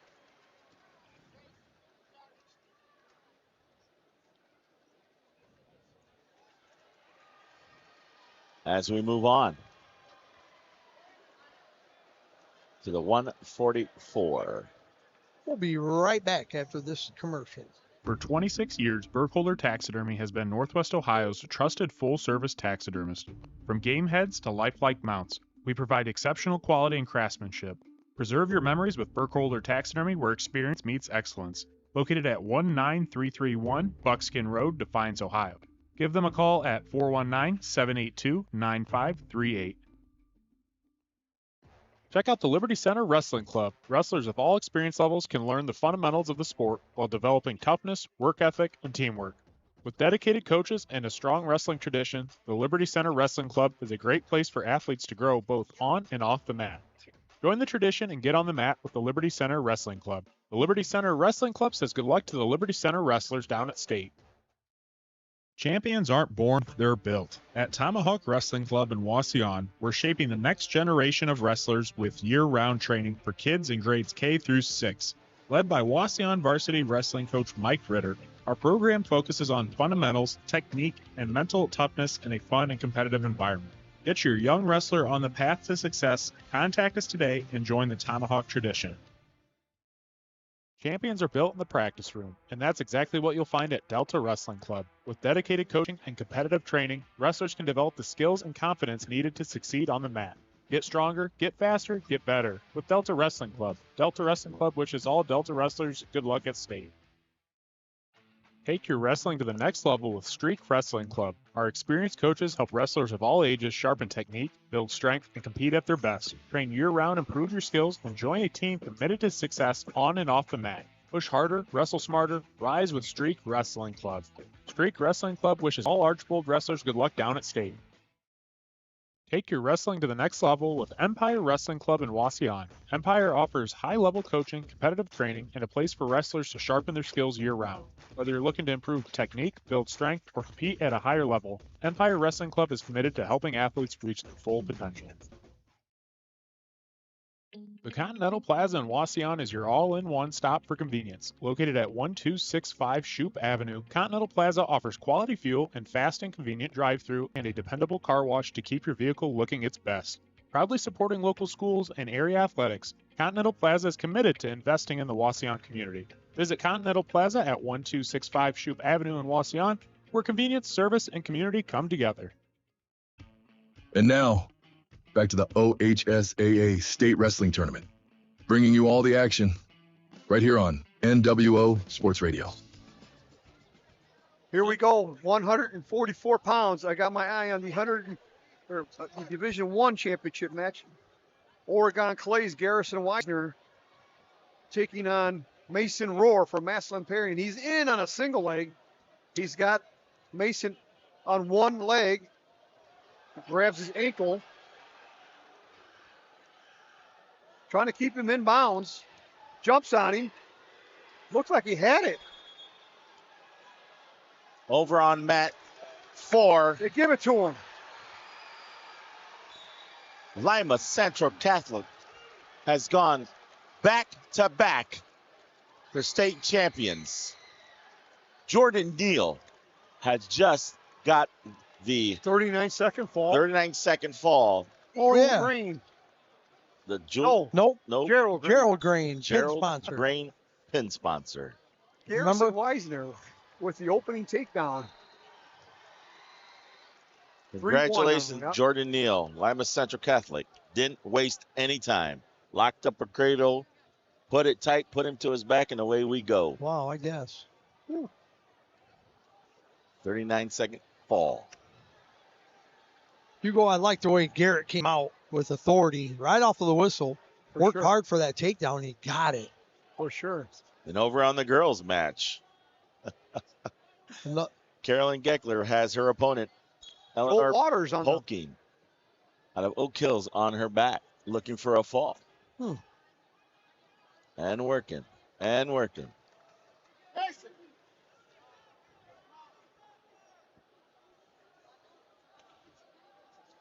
Oh, that's And gets it. Oh, another Gerald Green Center pinfall. Carolyn Geckler. The sophomore Gatorade wins her second one. Nice.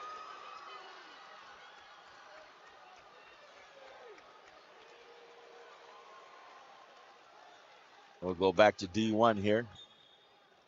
Great scramble at the end of the period. No control by anybody. It's 3-1.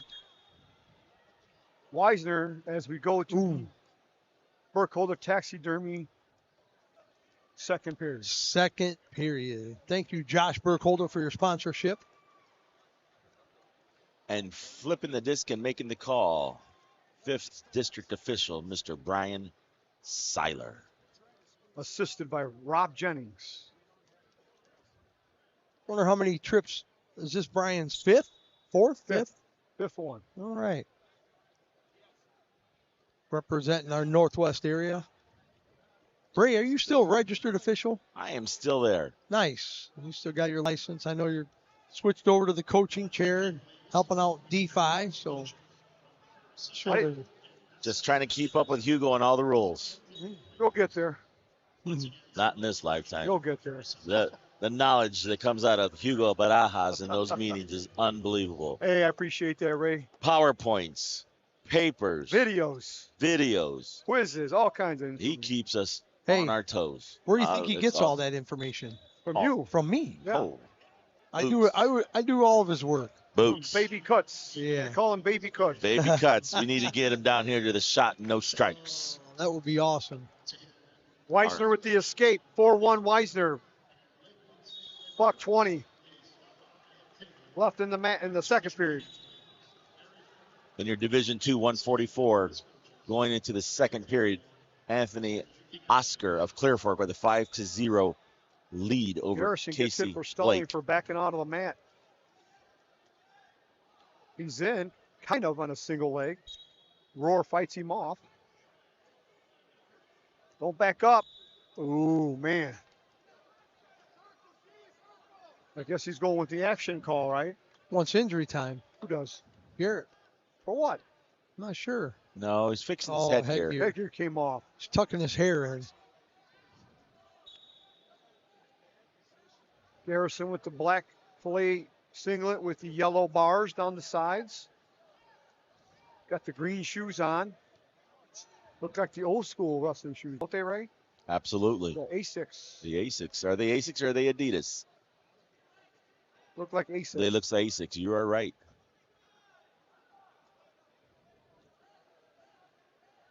$4-1. It'd be great to see Garrison win that state title, right? We've kind of followed his career all the way through. He's already a 4-time state placer. Trying to finish on top. That would be nice. I've had him a couple, 2-3 different times officiating it. Oh, Roar's in deep. Wow, Garrison locks his hands around the body, now between the legs. He's just got his hands locked, trying to fight him off. He's almost on his hip. Oh, he's in danger. Under 5. 2, 1, time. Oh, saved by the big. bell. Yeah, that was big. Not to give that up. Absolutely. In the meantime, over on mat 3, Mason Roar has some long arms. Anthony Oscar has a 9-0 advantage over Casey Clark, ending the second period. He's got really long arms. He needed them there. He sure did. Oh, he reached back. The 1 second escape. Yes. 4-2 Man now. alive. I think he blew the whistle for Brian as he came out. Man, that was quick. Oh my gosh. It's like wow. He knew exactly when it was going to get blown. Yeah. Powered out of there. Coach Warden in the chair with his wrestler, Garrison Weisner. One more takedown, I think, would seal it. But if he gives up a stalling call or a takedown, he would be down. Roar moving in forward with a weird grip. Pushing him right out. Wow, everybody wants a stall call there, right? Him for backing out and the other coach for pushing him out. Yep. What do you call? The right call. He called nothing, yeah. Yep. A right call.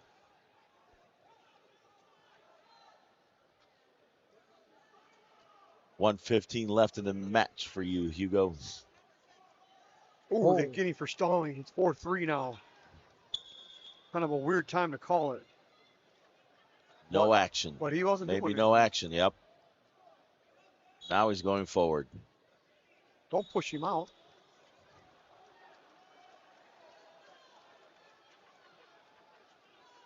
Anthony Oscar with another takedown. Take a 12-0 lead, 57 seconds left. His defense, Garrison, was good enough to fight him off, so he needs to try and shoot here once in a while to keep the referee off his back. Yeah. Show some offense. He's only up by a point. Yep. 40 seconds to go. Any signs of backing up or walking off the back of the mat, he's going to get called for stalling. Yep. Just engage here. Engage, like you said, good defense. If you engage, you're There okay. it is. Yep. And the Bluebirds are out. And he's still on the edge, not going forward. The match is tied.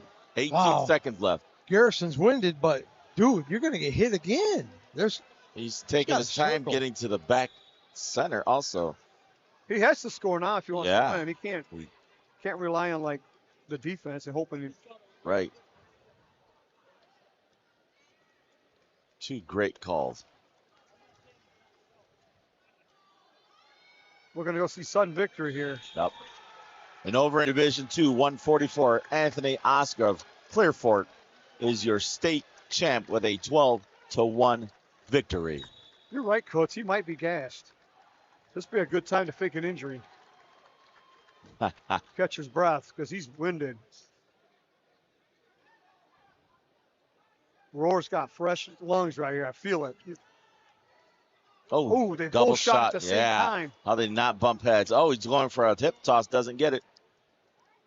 Oh, dang. See, normally in the first period, he would have enough gas to reshoot that and get in on the legs of Roar, but he's tired.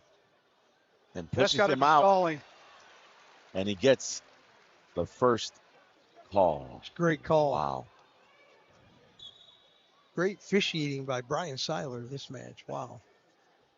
Right on on his it. toes. Spot Keep him on. on his toes, right? 20 seconds left in the match, Hugo. I'm almost nervous for Garrison here. I'm trying to will him into a takedown. Oh, there. Did he get it? No, not yet. Oh, not yet. Can he come out the back? Can he come out the back? Can he come out the back? That's a good There burn. it is. There it is. Whoa. Did he get it before Yes, it there hit was zero? 1 second left. There was 1 second left. Officials are talking. He's going to go to the table and ask. We're double checking here. He's going to the clock guy. Yep. I looked and there was 1 second left. Yep. Yeah. Yes, there it is. I'm happy for him. No, no. Oh, my word. Unsportsmanlike. There it is. Rightfully so. Go ahead. Have some fun. Man, I'm happy for that guy. He's not even going to coach the other coach's hands. He's No, leaving. he's going up to his dad. He's going up to the stands. Yes, sir. Front row. You know, at the end of that match, your assistant official looking at the clock, also barking at the tapper behind, also tapping. So that's awesome. All of them are on the same page. The clock operator, the tapper, the assistant, and the official all work together. Absolutely. Got the call correct. But that was a great match, not only on the mat, the officiating and the off official. That's good stuff. What's Ray Anthony doing? Something about he didn't shake the coach's hands. He went right up there. Team point? Yeah, he's telling him, get a wrestler back here. His career's over. What does he care? Right. Yeah. Not sure, but and give credit to the opposing coach, rightfully so. He wants to come and just make sure the clock was right. I mean, Yeah. Oh, absolutely. You have to. You got to double check that. Yeah. You're still going to battle for your wrestler. Yeah. Here he is. He's back. Yep. And he had the anklet. Oh, he had the anklet too. Wow, that's a $2 charge, isn't it? Did they charge that to the room? $2. Is that what they cost nowadays? I thought they're more expensive than that. Let's ask Kelly Ducey or Ron Niesick because they got like 16 different pairs. But that's awesome. I would believe Ron Neeson probably has his original ones. Probably. Velcro don't work on them anymore. And here we go for the Division III 150-pound weight class. Over on mat 4, Eddie Kesson, the senior from St. John's, against Ben James from Sandusky. Is that correct? Sandusky St. Mary's. You're correct. Yes, sir. Eddie going for his back-to-back state title. All right. Attending and wrestling next year for Central Michigan. Oh, yeah? He will be a Chippewa. Okay. You know more than I know. Absolutely. Ray, are you thirsty a little bit? No, not at all. I think Hugo needs to stretch his legs out. I thought he was going to go down to the hospitality and get us all a drink. You don't want one, so I do, and he does. There you go. So that he's got two hands. We'll go after this bout here. Yeah. There we go. We're shaking hands. That's the way we go. Yeah. I'm going to keep an eye on mat 4. Eddie Kesson going at her for another state title. Center of the mat. Banging, heavy hands here. Back to the center. Battling, trying to open something up here. Both of them. James out goes for a single. Eddie taps. Oh, you got to stop that, PD. Yes, sir. Up in the air. We'll reset in the center. James had a nice outside single there. Dip. There you go. Center, stalking. Tied up. Ray, this is your boy, right? He came to the Defiance Wrestling Room. He came over with us last summer before his first state title. Worked with us a little bit. Okay. Then again this year, didn't need us. That's okay. Sure. Dad in the chair. Yep. Friend of yours. Great family. Good deal. Good kid. Going to Central? Central Michigan. Okay. Got blood time on the girls. Uh-oh. Still feeling each other out here on mat 4, trying to find an opening. Eddie Kesson looking, stalking. Ben James from Sandusky St. Mary's is no joke. No, sir. Be a good match over there. 30 seconds left in the first. The official wants action. He wants offense. See if he can get some here. Still banging in the center of the mat. Haymakers. Heavy hands. Both wrestlers with heavy hands. 10 seconds.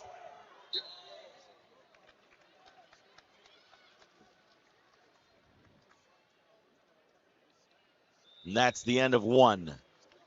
0-0 at the end of 1 for Division III 150 weight class. Red is the toss. Ben James is going down. I'm going to root for the Catholic boy down there, Ray. Oh, they're both Catholic, actually, Yes, aren't they? absolutely. Eddie I Kesson guess says, I can't lose. put them on their feet. So it's down 1-0. Yes. So we're neutral. Eddie's over top. Around the waist. We're probably going to get a stalemate here. There it is. So Eddie Kesson lets him up. They cannot stop the blood over in the girls' match. Eddie Kesson down 1-0 against Ben Still James. haven't restarted. It's going to be a foregone conclusion because Talia Guntram from Steubenville is a 2-time state champ as a junior, undefeated at 44-0. Tied up in the center of the So mat. she's just delaying the inevitable. That's good. Eddie's stalking here. He's got to try to get a takedown. He's got 1:14 left. He let him out. And they're out of bounds. Sticking to the game plan. Back to the center. They toe the line. Away we go. 1 minute left in the second period. Eddie Kesson Jr. down 1-0 to Ben James. In the center of the mat. Push-pull. Eddie with a shot. Gets the ankle. Can he keep it? Can he finish it? He's taking it up. They're in the center.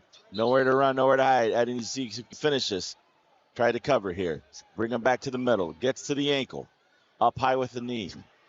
Nothing there. Nothing there. Playing the edge. Eddie trying to bring him back to the center. Nothing. Nothing. Still on the edge of the mat here. Tries to cover. Nothing there. Ben James defending. Eddie goes to front head. Oh, goes out of bounds. No score. Back to the center they go. 31 seconds in the second period.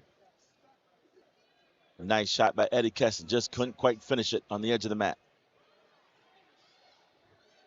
They're back. It's dead center of the mat. Locked up. Eddie shakes him over. Again, now they're free. Now they tie back up. Center of the mat, head to head. Good head position. Ben James is up right now? Yes, 1-0. Okay. James was down in the second. Eddie said, put you on your feet. I'm better on my feet. No takedown after he lets him up. So now, Eddie goes down. So, 1-0. Ben James in the third. As we start, Ed to his feet right away. The return by James. Again, see if Eddie can get it up and out. Fighting through. Ben trying to throw a leg in. Eddie sitting out, lifts, puts him in danger, but they roll out of bounds. Still blood time down at the girls' match. Austin Brown from United Where in the world is United High School at? Anybody know? Nope. Comes in at 44-5. United.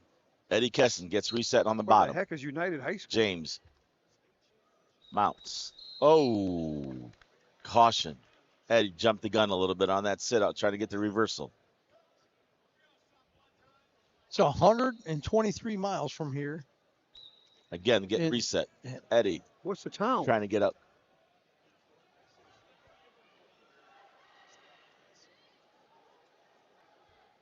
Eddie Hanover. trying to work over Or Hanoverton.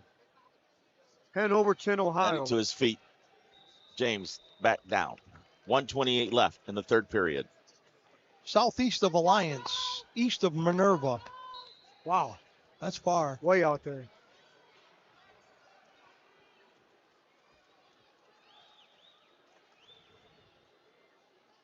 Reset.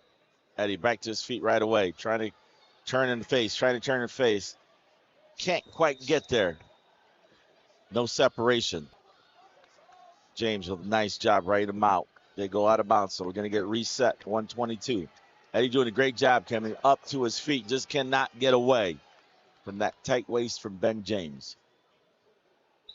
Oh, Eddie again with a quick start. That's 2. Oh, one more. Got to be careful.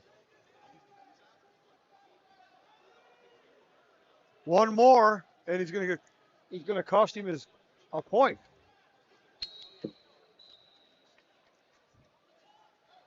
Eddie Kesson trying to come up and out. He's back to his feet. Ben James being a hammer on top, saying, I'm not letting you go. 1:10 left in the third. Can Eddie get one here to tie it up? Maybe try to get a reversal, take a lead. He's back to his feet, trying to break that tie. Still nothing. Still stays on his feet, and they go out of bounds. They go back to the middle. 57 seconds left. They get reset. Whistle blows. Eddie needs one. Trying to work his way back up. Ben James just absolutely a hammer on top. Will not let it go. Eddie back to his feet on the edge. Puts him back down to the mat. They are out of bounds. 40 seconds.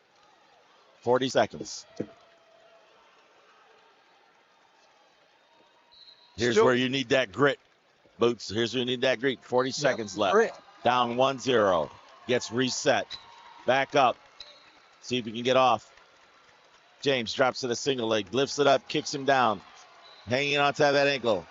Nothing. Eddie tries to roll out and up and over. Can he get the reversal here? He's got to get his hip up high. 25 seconds. No chance there, No Ray. chance there. Not now. He's got his leg. Yep. He's up on top. Eddie had a split second there. That looked like it hurt. Here we go. He slammed his coach. It does. Blood time over on in the Division Matt 1 match. Oh, that was funny. You guys could only see that. Yeah, a little blood time over on Matt. he's got to be hurting a little bit. Dude, that looked Eddie like it Kesson hurt. down. Oh, it's fake. 1-0. He can smile whatever he wants, but Now, do you get dinged for that, for unsportsmanlike? I didn't see it. he should have got hit. Right here comes his coach. He's smiling, but I know deep inside he's hurting. Oh, wow. Seeing stars right now. The movie stars. Why would you do that? I don't know. They probably had it planned. I mean, I've heard of jumping up in his arms and they falling, but what do you call that? A DDT or what? What was that? It was like a power bomb or something. Yeah, like was WWE. It was a big time wrestling move. Yeah. He took his coach, Ray. Too much TikTok, too much Facebook, too much of that social media. Yeah. Hey, we'll finish up match. this DSJ match. You could go stretch your legs. We're gonna have a commercial after this, but stretch your legs, Hugo, and bring us back a snack and a drink for the second half. Here we go. Blood time stopped over on mat 4. 21 seconds left. Eddie Kesson needs to get up and out to tie this or a reversal to take a W to get a second state title. He's back up to his feet, trying, fighting on the edge. Gets returned. Nothing there. 12 seconds, 10 seconds. He's trying to get out. They're out of bounds. And the stall call on Ben James. 10 seconds. Eddie Kess has got to find a way to get up and out. We have blood time red. He'll be able to take a breath. Mm-hmm. Wow, this is an exciting end of this match. The only match, all eyes on mat 4. Looks like we got the blood time still rolling, trying to get it stopped. Eddie on his feet, getting advice from the corner. The only advice is here is grit, up, out, get your one. Grit. Got to have it. Gamby roll, something. Yep. As soon as he stands up, Ben James does a great job of returning him or dropping to a single. Waiting on the blood time to be cut here. They got to we'll see who can beat who on that whistle. Absolutely. If he can clear his leg up and get up to his feet, he's got a better chance of breaking the wrist, the hands, and then spin around for one. Yep. To tie it, okay. And unfortunately, Eddie has to sort of wait for the sound of the whistle as he already has 2 cautions trying to come out from the bottom. The next one will cost him a point. Sure. Okay. Yep. You don't want that. That point could matter. Yeah, because now you need a reversal instead of a escape. Absolutely. Yeah, so we don't want that. No, here we go. Eddie, back down. See if we can find it. 10 seconds. They're down. On top. There's the whistle. He's up. It's to his feet. He's facing. He's underneath. He's trying to get away. Trying to face. 4 seconds. 3 seconds. 2, 1. He cannot get away. Ben James takes a 1-0 victory over Eddie Kesson from Duffus St. John's. Wow, what a match. What a great match. Just evenly matched. You know, both of them were active and scrambling. And, yep. Oh, wow. Ben James just did a terrific job on top and being a hammer. Sure did. Wow. We'll take a quick break. We'll be right back, folks. For 26 years, Burkholder Taxidermy has been Northwest Ohio's trusted full-service taxidermist. From game heads to lifelike mounts, we provide exceptional quality and craftsmanship. Preserve your memories with Burkholder Taxidermy, where experience meets excellence. Located at 19331 Buckskin Road, Defiance, Ohio. Give them a call at 419-782-9538. Check out the Liberty Center Wrestling Club. Wrestlers of all experience levels can learn the fundamentals of the sport while developing toughness, work ethic, and teamwork. With dedicated coaches and a strong wrestling tradition, the Liberty Center Wrestling Club is a great place for athletes to grow both on and off the mat. Join the tradition and get on the mat with the Liberty Center Wrestling Club. The Liberty Center Wrestling Club says good luck to the Liberty Center wrestlers down at State. Champions aren't born, they're built. At Tomahawk Wrestling Club in Wauseon, we're shaping the next generation of wrestlers with year-round training for kids in grades K through 6. Led by Wauseon varsity wrestling coach Mike Ritter, our program focuses on fundamentals, technique, and mental toughness in a fun and competitive environment.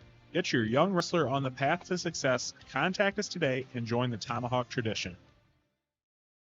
Champions are built in the practice room, and that's exactly what you'll find at Delta Wrestling Club. With dedicated coaching and competitive training, wrestlers can develop the skills and confidence needed to succeed on the mat. Get stronger, get faster, get better with Delta Wrestling Club. Delta Wrestling Club wishes all Delta wrestlers good luck at State. And now, back to the OHSAA State Wrestling Tournament, bringing you all the action right here on NWO Sports Radio. And we're back to the shot. Division, 157-pound weight class for the boys, 140 for the girls. On mat 4, Division 3, 157, Logan Hare, sophomore, against Caleb Greenwood, senior, Beechwood. Returning, is that correct? Yep, one-time returning state champ. Over on mat 3, Division 2, 157, Jake Hughes from Beaver against Tommy Rollins from Watterson. In Division 1, Noah Jackson from Moeller against Drew Morrow, Brecksville. And in the girls, 140, Nora Johnson from Hartley against Emma Shepard from Massillon Perry. The whistles have blown and the action has begun. Boots. You Here got we it. go. I got my money on Tommy Rollins from Watterson. There you go. Division II, solid 157-pounder. His dad, Tommy Rollins Sr., right, in the chair. Yes, sir. Wrestled for Columbus DeSales, didn't he, back in the day? Back in the day. Yep. Wrestled for Ohio State right here. Yep. Was a Buckeye.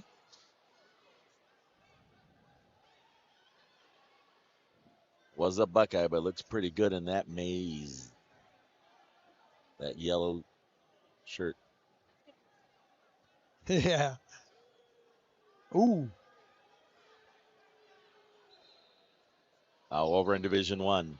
Mm-hmm. Noah Jackson and Drew Morrow head to head here. Moeller, coach.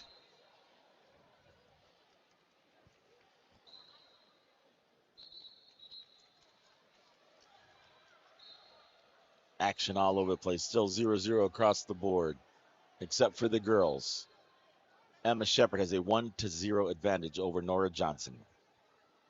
We'll go across, all the way across from right to left, left to right, as the action begins. Paul Basinger on the girls' match awards a takedown at the edge of the mat for Emma Shepard to take a 4-0 lead. 28 seconds left in the first. Still no score in Division III and Division II. Or one.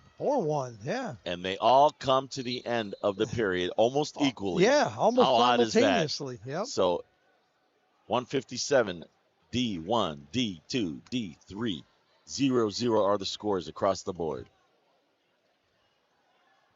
And they all ended within seconds of each other.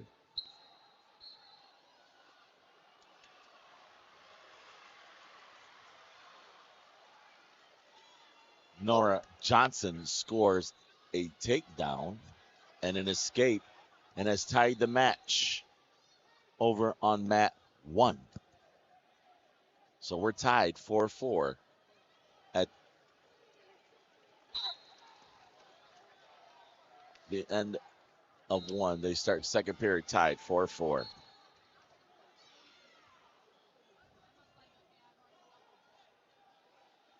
We have a question at the table on mat 3.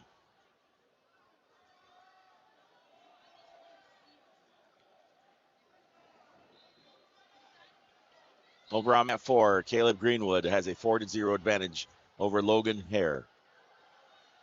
D1, 157, scoreless. Halfway through the second period.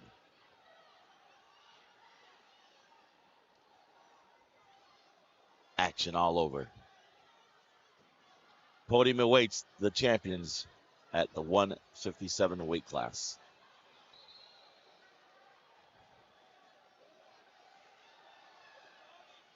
Just over halfway in the tournament here, weight class wise. But like Ray, like you said, I think all the awards will be at the end. They'll bring out the podium. Head coach of the state champ. Present the award. Absolutely.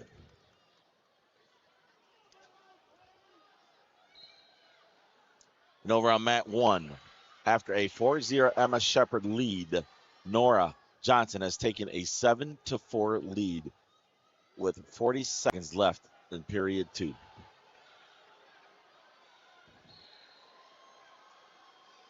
Do we have a fall over on mat 4? Close. Man alive, he's got that tight, Boots. Can he step over? Tight, yep. All he's got to do is step over the head, maybe just lift and go. He's got short time.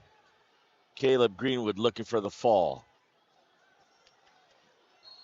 Awarded for end of the period has a,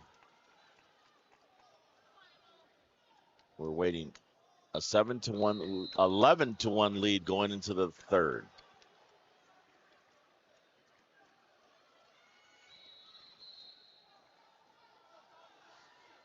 .20 seconds left in the girls' match. 140-point weight class. Nora Johnson with a 7-5 lead now. Emma has cut it down a little bit.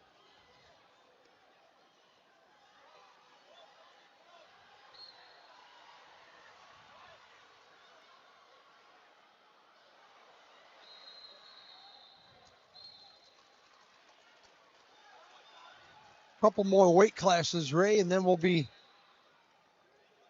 broadcasting some familiar folks for our area. We got Marcus Nagel from Delta and Viv Legato from Archibald. They'll be wrestling simultaneously on mat 1 and Greenwood mat 4. gets another takedown, take a 14-2 lead, kicks him out. Now 14-3. One more takedown should seal it for him to be a 2-time state champ. You graduated from where? You need to rethink your math. Am I? Oh, I am short in math. Just one. By 1. Yep. There it is. So there's the 3. So he's going to kick him and try to get one another more time. There you go. 50 now. seconds left. Oh. Yep. He's dominating him. Emma Shepard has put Nora on her back on the edge of the mat, trying to get the turn. Nora does a good job of coming out, but she scores 4 to take a 12-8 lead with 1:24 in the third. Man, it's a scoring blitz down there on mat 1.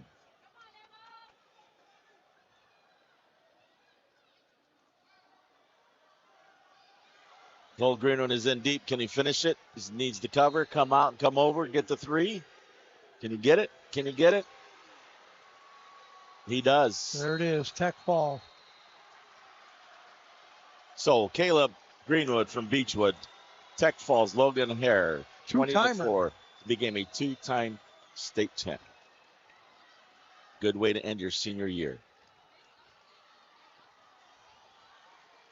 1 minute left over in the girls' match.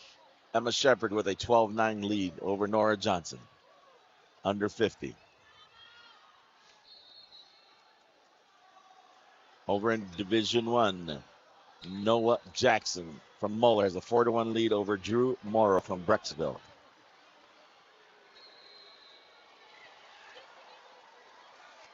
Emma Shepard gets a takedown at the edge of the match. Paul Bashiger puts up 3. She takes a 15-9 lead. 37 seconds left in the third.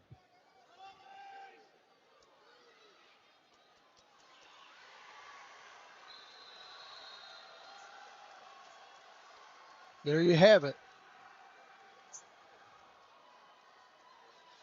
From Moeller, Noah Jackson is a state champ at 157.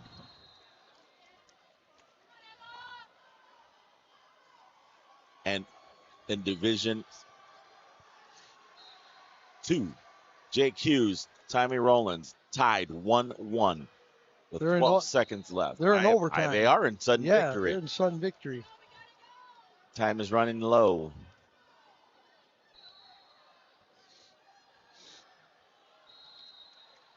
Going to the 230s here. Yep. A lot of scoring down there. Holy smoke. For 15-11 on the girls match. 10 seconds left. Can Emma Shepard hold her off for 10?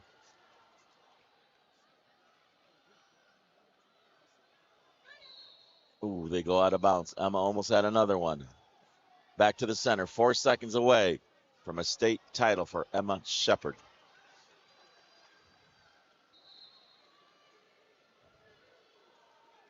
And there it is. Emma Shepard is your state champion for the girls at 140. Boo Birds are out, Ray, for Division 2. Mat 3 here. Jake Hughes gets the escape in the first to 30 with a 2-1 lead in tiebreaker 1. And here we go.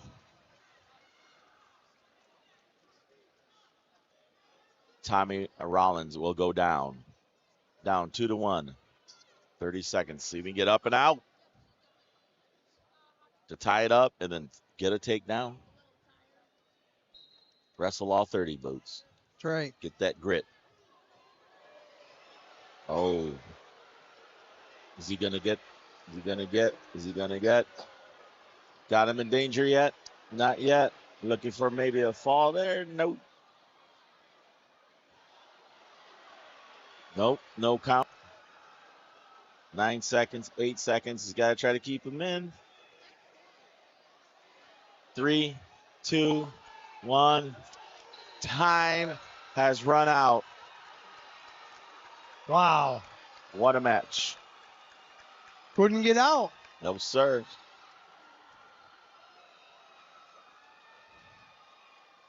What a great match. Okay, we'll be right back with your 165-pound matches right after these messages. The Continental Plaza in Wauseon is your all-in-one stop for convenience. Located at 1265 Shoup Avenue, Continental Plaza offers quality fuel and fast and convenient drive-thru and a dependable car wash to keep your vehicle looking its best. Proudly supporting local schools and area athletics, Continental Plaza is committed to investing in the Wauseon community. Visit Continental Plaza at 1265 Shoup Avenue in Wauseon, where convenience, service, and community come together. Baden Stevens Body Shop is your #1 voted auto body shop in Northwest Ohio. We are your experts on all makes and models and are the only Chrysler, Ford, and GM certified collision repair center in the area. Located in Jewel, Ohio, give us a call today at 419-497-3111 to schedule your free estimate. Come check out the Baden Stevens Body Shop difference. Need a new favorite coffee spot? Step inside Cabin Fever Coffee in Defiance, a cozy lodge-style coffee shop serving handcrafted specialty drinks, breakfast, and lunch. Whether you're meeting with friends, studying, or grabbing a quick pick-me-up through the drive-thru, Cabin Fever is the perfect place to warm up and relax. Visit the downtown Cabin Fever, the south side location with a drive-thru, or their location at Northwest State Community College. Cabin Fever Coffee, your cozy corner for great coffee. Learn more at cabinfevercoffee.com. Need a roof you can trust? Call the Good Guys. At Good Guys Roofing in Northwest Ohio, we handle roof repairs, replacements, siding, gutters, all built right the first time. Call 419-439-3430 today for your free roof inspection and quote. That's the Good Guys. Great roofs, honest service. For 26 years, Burkholder Taxidermy has been Northwest Ohio's trusted full-service taxidermist. From game heads to lifelike mounts, we provide exceptional quality and craftsmanship. Preserve your memories with Burkholder Taxidermy, where experience meets excellence. Located at 19331 Buckskin Road, Defiance, Ohio. Give them a call at 419-782-9538. Check out the Liberty Center Wrestling Club. Wrestlers of all experience levels can learn the fundamentals of the sport while developing toughness, work ethic, and teamwork. With dedicated coaches and a strong wrestling tradition, the Liberty Center Wrestling Club is a great place for athletes to grow both on and off the mat. Join the tradition and get on the mat with the Liberty Center Wrestling Club. And now, back to the OHSAA State Wrestling Tournament, bringing you all the action right here on NWO Sports Radio. We're more than halfway through tonight's championship matches. We have reached the 165-pound weight class. No locals are wrestling, but we'll keep an eye on the doozies here.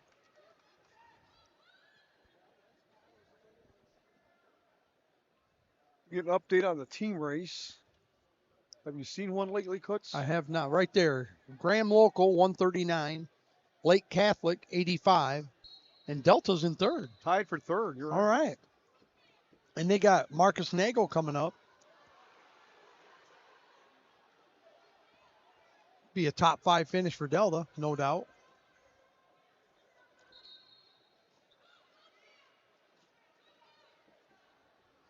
That was Division 3.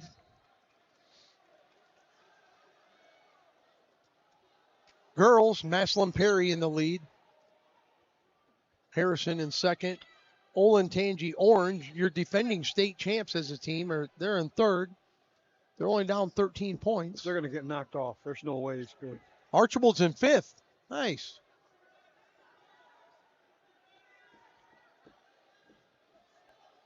Archibald's got 2 wrestlers coming up yet. Girls division. So they're sitting in fifth. I believe they were only 6 points out of third, if I looked at that right.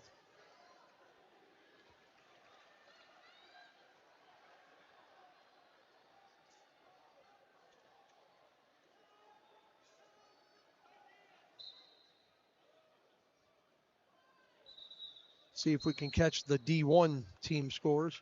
See how far ahead Perrysburg is in front of their rival Cleveland St. Ed's. It's always them two battling it. Usually Ed's ends up on top. There it is. 173.5 to 158.5. Perrysburg. Still 15 points up. Yep. And then Dublin Kaufman and then Massillon Perry. But I don't think St. Ed's has enough wrestlers left in the finals to catch them, Hugo. Well, let's see. Nobody at 75. Got one guy at 90 and then one guy at 215. And Perrysburg are out.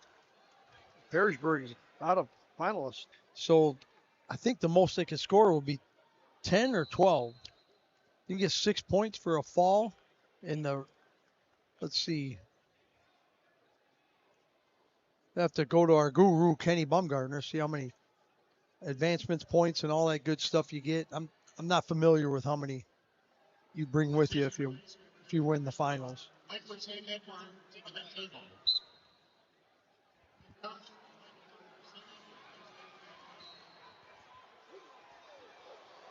Ooh, kid's hurt. Looks like he's hurt. Nope.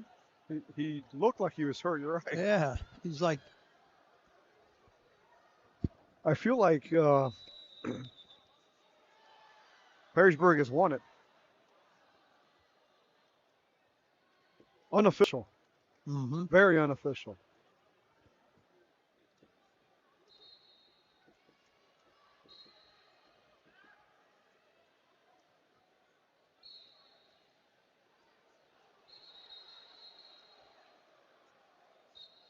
Oh, injury on 2 mats. The guy that we thought was injured, he was injured just by looking at his face. Wow. He's hurting. He might have dislocated something. Who? Kid Guy, from Claymont? Yeah. Looks fine to me.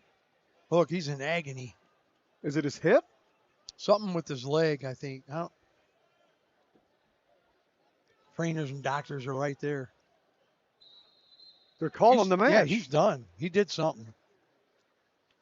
The match is over in Division 2. Mm-hmm. You think it was illegal? No. No, he never called nothing illegal. No, I know it didn't, but I'm just saying. What the? Looks like his knee, I'm guessing. Well, I'm thinking the coach called it.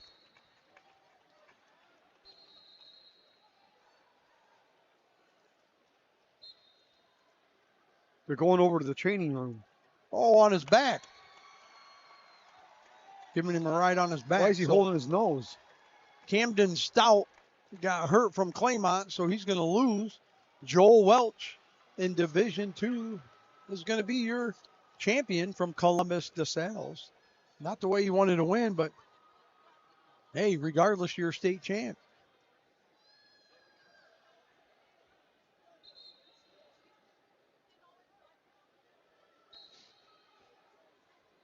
Welch is just a junior. He's got 1 year. Of course, we don't know. Camden Stout might have had a prior injury or something.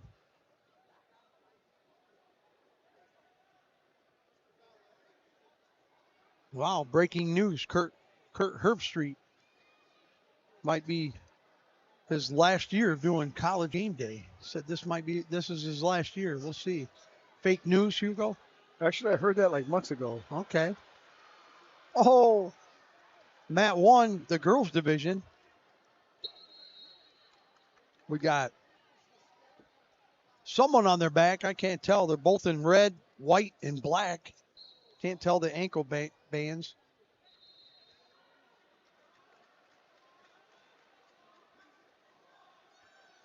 Ashlyn Crestview, Naomi's on her back, I believe.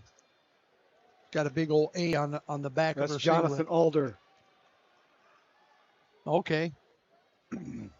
Dang. Pretty sure Gearhart. Wait, you know what?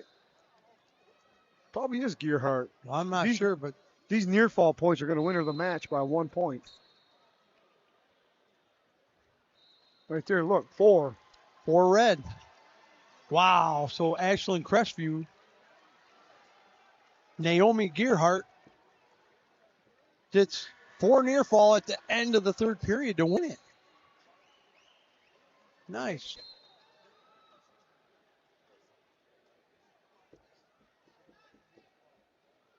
Overtime on mat number 2. Sudden victory.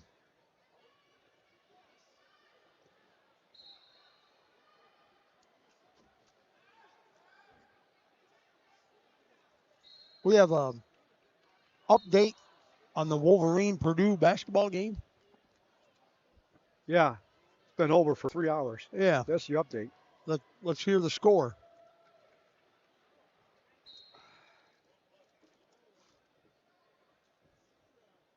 Ray, you got a score on that basketball Pretty game? sure the Wolverines lost. 80-72. Purdue is the Big Ten tournament champions. Okay.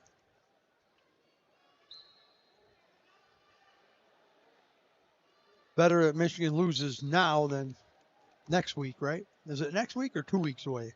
No, next week. March Madness and March Madness. The NCAA Wrestling Championships are in Cleveland, Ohio. Ray Ramiro said he's got 4 sets of tickets.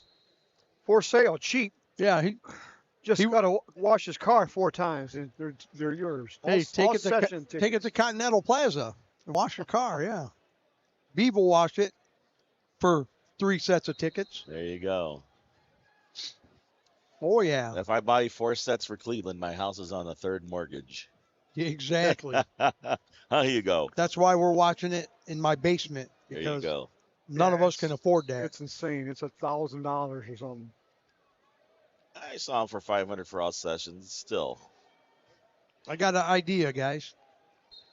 Let's go to Larry and Barb Zimmerman at Continental Plaza, ask them for sponsorship, and then we'll take that money and go buy 4 books and go down to state or to NCAAs in Cleveland. There you go. On Beef, Continental Plaza. That's a great idea, isn't it? You put it out there, Boots. You put it out there. Yep. Oh. There he does it. He's bleeding. Run the blood time. I think it's a red mouthpiece. Man, he's excited. Good job, Brecksville. This is also what I don't like about the state tournament. We're at 165, and half the people have left. Mm-hmm. Half the people have left. Not kidding. The poor big guys never get the love. Well, how do you stay? solve that though? Well, how do you not stay for that 215-pound match coming up? Yeah. How do you not stay for that match, Hugo? You're not a true fan. You're just here to watch your kid, so you can't blame them. You know, I know I just kind of looked. There's kind of a weather alert. You know, towards, yeah. As you're going northwest Ohio, Indiana area, big tornado, severe tornado warning, blah blah blah, starting at 7. And that might have a small major part of it, but, you know, stay and watch. Cheer everybody on. Yeah, there's nobody leaving to go back to Northwest Ohio yet. They got 3 wrestlers to see it. Absolutely. There's nobody leaving. And my pool cover blew off, so yeah, we're getting hit with high winds right now. That's that might be the fundraiser to get Boots and you covered. There you go. We're not going to go to commercial here, guys, because we've got 2 wrestlers coming up this round right here. Who do we got, Hugo? Okay, we've got Division 3 from St. Paris Graham local, sophomore Kyler Crooks, taking on the sophomore from Delta, Marcus Nagel. 2 sophomores going at it, Division 3 at 175. And then we've got Vivi Legato, the super sophomore from Archbold in the women's match, taking on Kylie Tibbs, defending state champ from Gahanna Lincoln High School. Nice. We want to thank Realwood Sports Bar and Grill, Washington, Ohio, for being the team supporter sponsor for Delta Wrestling. they got a guy right here, Marcus Nagel, in the finals. Thank you, Realwood Sports Bar and Grill. And then Archibald, or I should say Street Wrestling Club. Thank you, Street Wrestling Club, for your donation and sponsorship. You got a girl, Viv Legato. I like Viv. She's a great wrestler. I like her style. Hopefully she's a champ right here. We'll bring you the play-by-play. I tell you what, I want Hugo on the call for Viv on mat 1. Ray, you're going to keep an eye. You and I will keep an eye on mat 4 with Marcus Nagel. How about that? We'll cross each other. That's okay. Yep. Their Viv's in the pink. I love it. That's awesome. We'll let Hugo paint the picture for the listeners. So, Vivi was a third-place finisher in last year's state tournament. Back again as a sophomore, one step higher on the podium, maybe two. Wearing the hot pink singlet with Archbold across the front. Taking on defending state champ Kylie Tibbs. Ooh. The whistle has blown on mat 4 as Nagel and Crooks battling each other here for that state title at 175. Great hips by Vivi Legato. Ends up throwing her. He got the takedown. Marcus Nagel gets taken down for 3 over on mat 4. Strong double leg by Tibbs. Fought off by Legato. Tibbs tried to work up the body, and that's when Legato got underneath the hook and threw her for the takedown. Lets her go. It's 3-1 Legato. Out of bounds over on mat 4, 3-0. Marcus Nagel from Delta down to Kyler Crooks of Graham Local. Still neutral on mat number 1. Vivi's got her right hand taped. Not sure what's wrong with her right hand, but she's got it taped up to the wrist. Buries her right hand underhook to go out of bounds. Tibbs is hit for stalling for walking backwards off the mat. Good call. Steve Asmus on the whistle. Paul Basinger assisting him. 30 seconds left in the first period over for D3. Marcus trying to get out from bottom. They're hand fighting strongly on the girls' match. Liv with the left-hand club. Double leg by Tibbs. No good. Lovato sprawls. She's got strong hips. Tibbs maintains the left hand underhook. Legato overhooks with her right hand, underhook with her left. Pushing Tibbs backwards. Tibbs trying to peel off the left hand. Does it. We're back neutral. We're separated. And at the end of 1 over on mat 4, Marcus Nagel down 3-0 to Kyler Crooks as we start the second period. Another double leg attempt by Tibbs, fought off by Legato. We're separated as the period ends. It's 3-1 Legato. The coin toss. Comes up red. Legato's choice. She defers. Tibbs selects down. Ray, after that first takedown by Kyler Crooks, he rode Nagel out the entire rest of that first period. Absolutely. That worries me because he's on top again. Yes, sir. Nagel doing everything he can to come up from the bottom. Looks like he's trying to get Tibbs with the escape to start the Josh Burkholder taxidermy second period. 3-2 Legato. She's got an overtie with her left hand. Tibbs with the double leg, trying to drop her hips, and she does. Double leg by Tibbs. Got the takedown straight to Legato's back. She's got to fight off her back now. There's a lot of time left.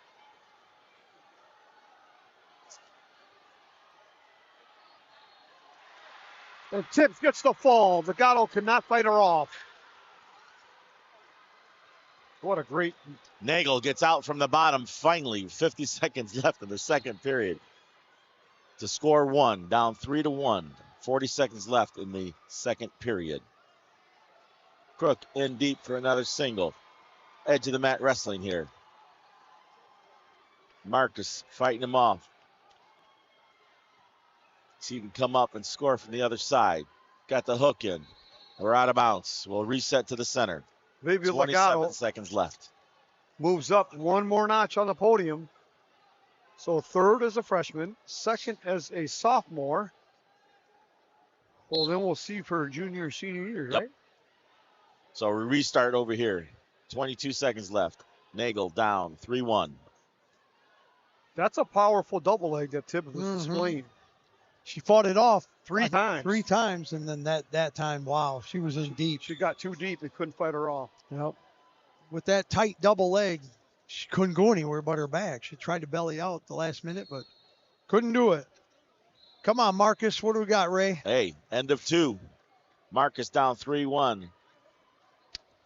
Okay. Crook's choice. He's going down. Mark Nagel, his dad, in the corner.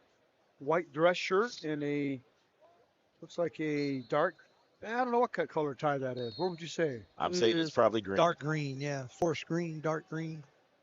Marcus on top. I'll go forest green. Yep. Tight waist spiral right here. Drew Matton right beside him. 3-time state champ Drew Matton. Nagel trying to work here. I don't see Rachel, the mom. She's hiding. She was sitting right down there when I went over there. But obviously she can't. Kylie Crook's trying to step over. Yep, right in the center, mat side. Right by the photographer lane, right in the middle of the mat. Marcus is good on top, too, so yeah, he can turn him. We'll see. Oh, we get a stalemate here. You get reset. Marcus on top. On the top position here as they reset down 3-1. Neutral, aren't you? Yeah, but here's now he is. He's got an optional start. He shows the optional. Does he let him go? He does not. He tried to let him go. But Crooks turned in quickly and grabbed Marcus's leg. And now we're neutral. And Crooks is right in on the leg. Not much separation there. No, there wasn't. And Marcus wanted separation so he could set up a shot, and he didn't get it. No, he did not. And hope for a stalemate here. Gave up the takedown. Kylie Crooks comes out the back door for the takedown to take a 4-1 advantage with 40 seconds left in the third. 4-1. 7-1, right? 7-1. What are you watching? Don't look at that. You need to actually watch the match down at the because they're behind. They're behind. They need to get faster. They do. What's faster than looking at the actual scoreboard? Your head's in the way.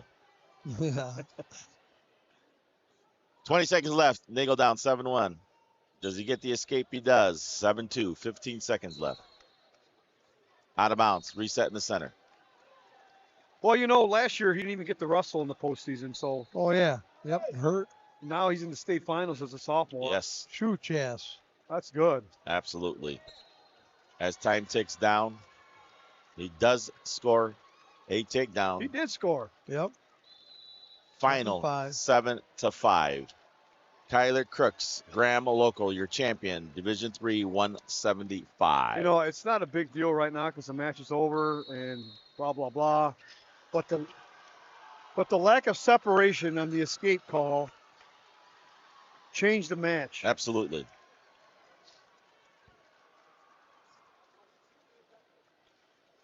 But again, not much separation, and Crooks is right back in right now. Yeah. Exactly what he wanted. Yep. And even with the optional start, he did not just back away. He sort of came into it. That's why you go like this. Yeah. Just show the ref. Show the ref we want neutral. Not this. Yep. Not optional. Not the optional start. You want them in neutral. Mm-hmm. Yeah, we can avoid all that. Agreed. Yes. Do I need to coach all these kids down here? You do. You can. Or what? Put a PowerPoint together. Next weight class, what? Put it in the warm-up. 190, we got nobody, but we'll pick one out. But like to thank a couple sponsors here again, live. Your title sponsor, Continental Plaza Incorporated, Waseon, Ohio. Larry and Barb, thank you for your generosity. Baton Stevens Body Shop, your scoreboard sponsor. Gerald Grain Center, your pin sponsor for tonight. Burkholder Taxidermy, your second period sponsor. Liberty Center Wrestling Club, your interview zone sponsor. Now moving on to your team supporter sponsors. For Tenora, thank you, Jewel Grain Company. For Wauseon and Liberty both, thank you again, Continental Plaza, Wauseon, Ohio.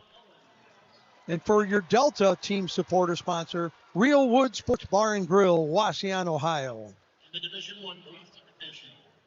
Here we go. As they introduce them out to come to the mat. We've got 3 weight classes to go, fellas. It's been a great weekend down here. Fun, enjoyable. We all love wrestling. Been some good wrestling. Super shout out to Logan Bailey. Getting this all together to get down here. Where is he? Did he leave? No. I'm sure Logan's taping somewhere, interviewing someone, getting as much information and interviews as he can for social media to put on. We got a Titanic clash in the women's division at this weight class. Okay. Got 2-time state champ Elizabeth Madison coming in at 39-0 against undefeated Reagan Koch from Austintown Fitch at 54-0. Wow. My eyes are going to be over there. 93-0. Wow. It'll be a heck of a match. And it's none other than Rob Jennings on the whistle with his partner in crime, Morgan Stanley, his assistant. Let's watch the girls' championship match. Yes, sir. Couple of Madison and Koch. Reagan Koch. Who's who? Who's got the pink headgear? Just help me out. That is Reagan Koch. Okay. Austintown Fitch. Gotcha. Yes, sir.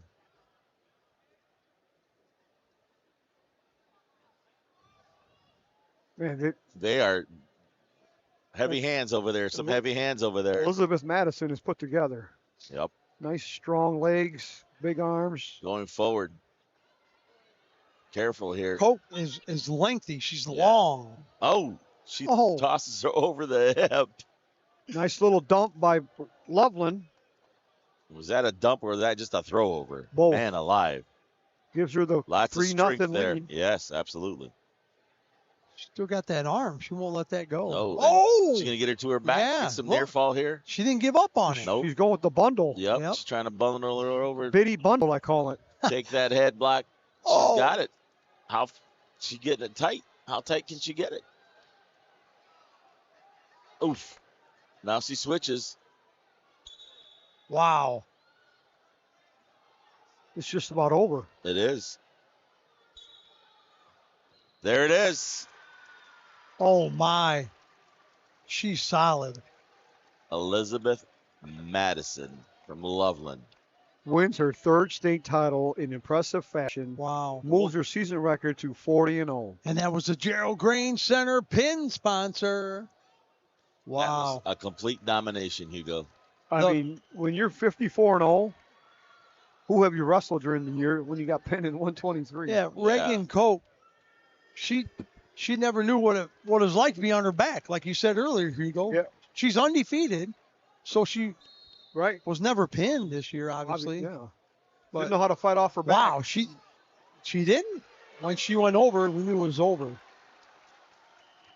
Now let's go to the Division 3 match. Who's Butter Manley. Who? Butter. Okay. He just scored the takedown to take the lead. Oh, no points on the board. No, over Danny Hoke of Graham Local. Polk is the projected state champ, and Butter Manley just scored a takedown. No points on the board yet. Jim Vreeland over to calm the coach down a little bit in the chair. Got our boy Ronnie Neesett, his 28th appearance down here at State Wrestling. You know what? I wonder if when we moved it to Dayton that couple years or so and then went to Cincinnati Gardens 1 year, for whatever reason they couldn't have it here at St. John's or the Schott. Wonder if Ronnie ever did any of those over there. At the Nutter Center? Yeah. Oh, I know he did. Oh, okay. That's a fact. How many years was we over at Dayton? 10. Oh, wow, yeah. Had a 10-year run. Longer than I thought. At the Nutter Center. We kept getting hotels on Needmore Road. off of I-75, right? Yeah, 75. Yep, Dayton. But 70 cut across. Mm-hmm. So in Division II, 190, Rod Owens. Rodney Owens has a 3-0 advantage over Paul Taplier of the CDCA. And in Division I, 0-0. Cage Hardak. 8 years at the Nutter Center. Okay. Frankie Pfeiffer of St. Ed. What year was at the Gardens? Right before that, 1 year. 1990. Okay. So that was when we moved from St. John's, and then they, booted us out, or it got too small, I think is what it was. So they moved to the Gardens. Then we went to the Nutter Center for 8 years, and then they finally found their home at the Schott. They've been here ever since, right? And except for COVID. I think correct. Didn't they just re-sign the Schott for 4 more years ago? No, this is year 2 of 3 on a contract. 2 of 3. I thought they just renewed again. Last year. Okay, Yeah, for 3. Okay. So you always hear rumors that it's moving. Mm-hmm. But it never happened. It never has. Nope. We've heard Cleveland, right? Yeah. We've heard Cleveland for, a while there. And now we're hearing the separation of girls one way, boys another. Which that probably will happen. Having two divisions. If they go 2 divisions girls, I'm not sure how they can hold it here. Right. Yep. So you don't want to go a 4th day, do you? No way. No, sir. No. Look, the girls started in 2023 at the Schott. Okay. It bumped attendance up 11,000. That's awesome. Again, the fastest growing sport. The 3 girl tournaments, In high school. 66,000, 66,000, 69,000. Before that, they were in the 50s. Yeah. So adding the girls to the tournament, bumped up the attendance for sure. So over on mat 4, Division 3, 190, going into the 3rd. Butter Manley. Oh, Butter. Has a 6-2 lead over Danny Hoke of Graham Local. I'm still curious of the attendance, Hugo, and you're right. We have not heard Scott Farian, which, by the way, Scott Farian, Hugo was talking to him earlier. I was talking to him earlier, the announcer. The announcer for the OHSAA State Wrestling for 50 years. This is year 50. Wow. And he's done, Ray. This is it. This is his last year. Yep, he's going to retire. Great for him, man. Wow. They should have had a special presentation, if you ask me. You know what? They probably will next year. But, yeah, you're right. They should have had it this year. I'll bet you they'll recognize him next year for sure. Butter Manley gets another takedown to take a 10-2 advantage with 1:20 left in the 3rd period. This is an upset, folks. Well, Butter's wrestling well. He is. 115 is still a lifetime on a mat. Where's Butter from? River Valley. What's bid? Bid River Valley. Bid. I want to look it up on my Google it, see where it's at, but I don't know what the BID stands for. I think it's north of Columbus here. Let's look it up. The actual school name, Bidwell. Okay, something like that. Bidwell River Valley. I think you're right. Danny Hoke. Yeah, right here.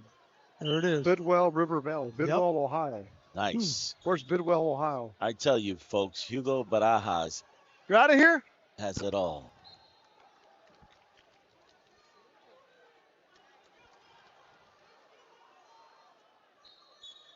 Butter has actually opened up a substantial lead, Yep. and he's in deep. In deep again. See, he can climb up.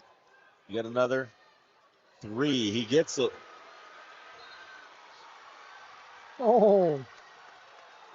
The crowd goes crazy. St. Ed's. Gets a win and sudden victory.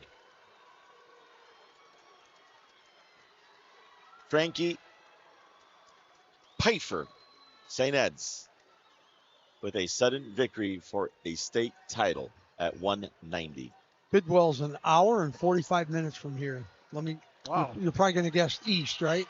And Butter Manley seals the deal for Division III 190. Mid River Valley is bringing home a state champ. Okay. Might be the school's first state title. Might be. It's real close to the Kentucky border. You go southeast. Yep, just east of Portsmouth.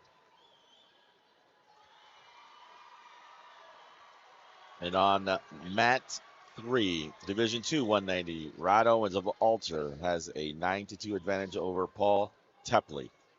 40 seconds left in the match as they go out of bounds.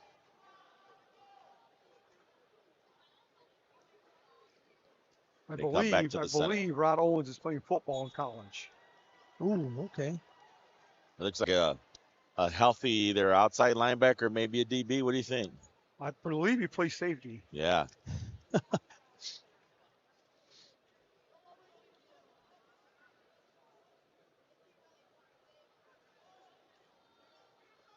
Man, we have a huge match coming up on mat 3. Am I correct, Hugo? Clash of the Titans. Man alive.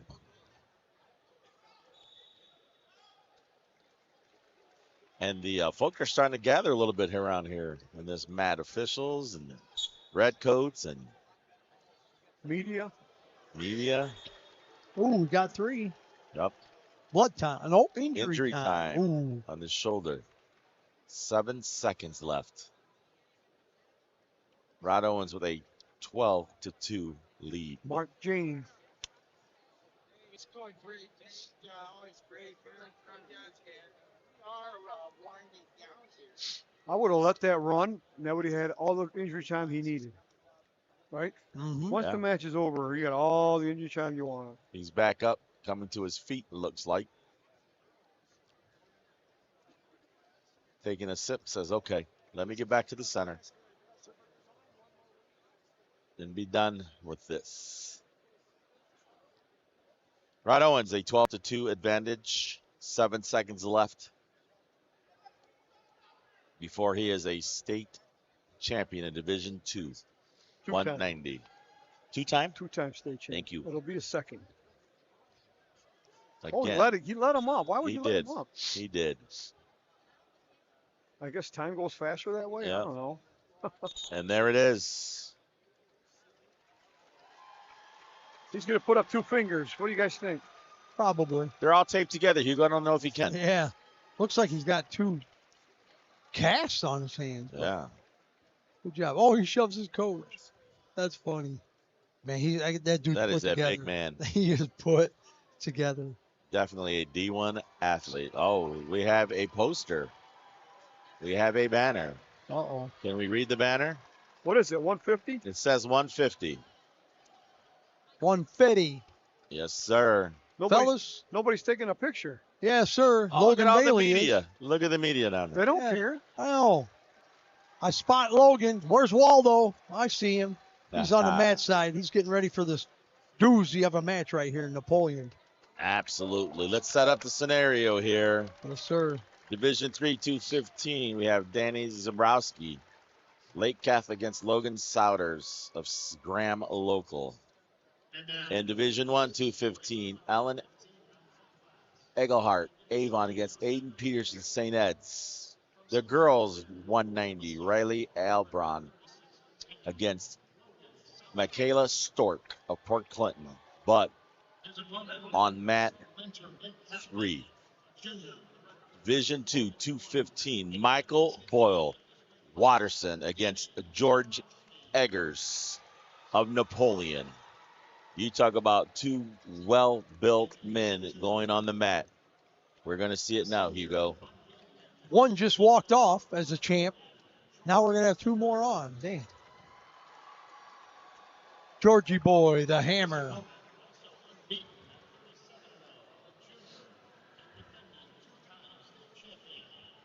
Morgan Stanley on the whistle on this one, guys. Richie Carpenter, your assistant.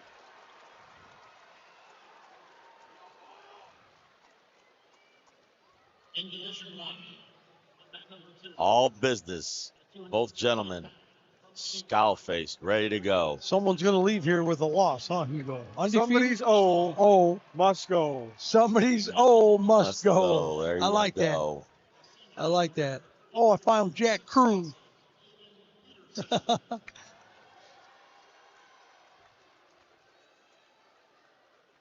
Right.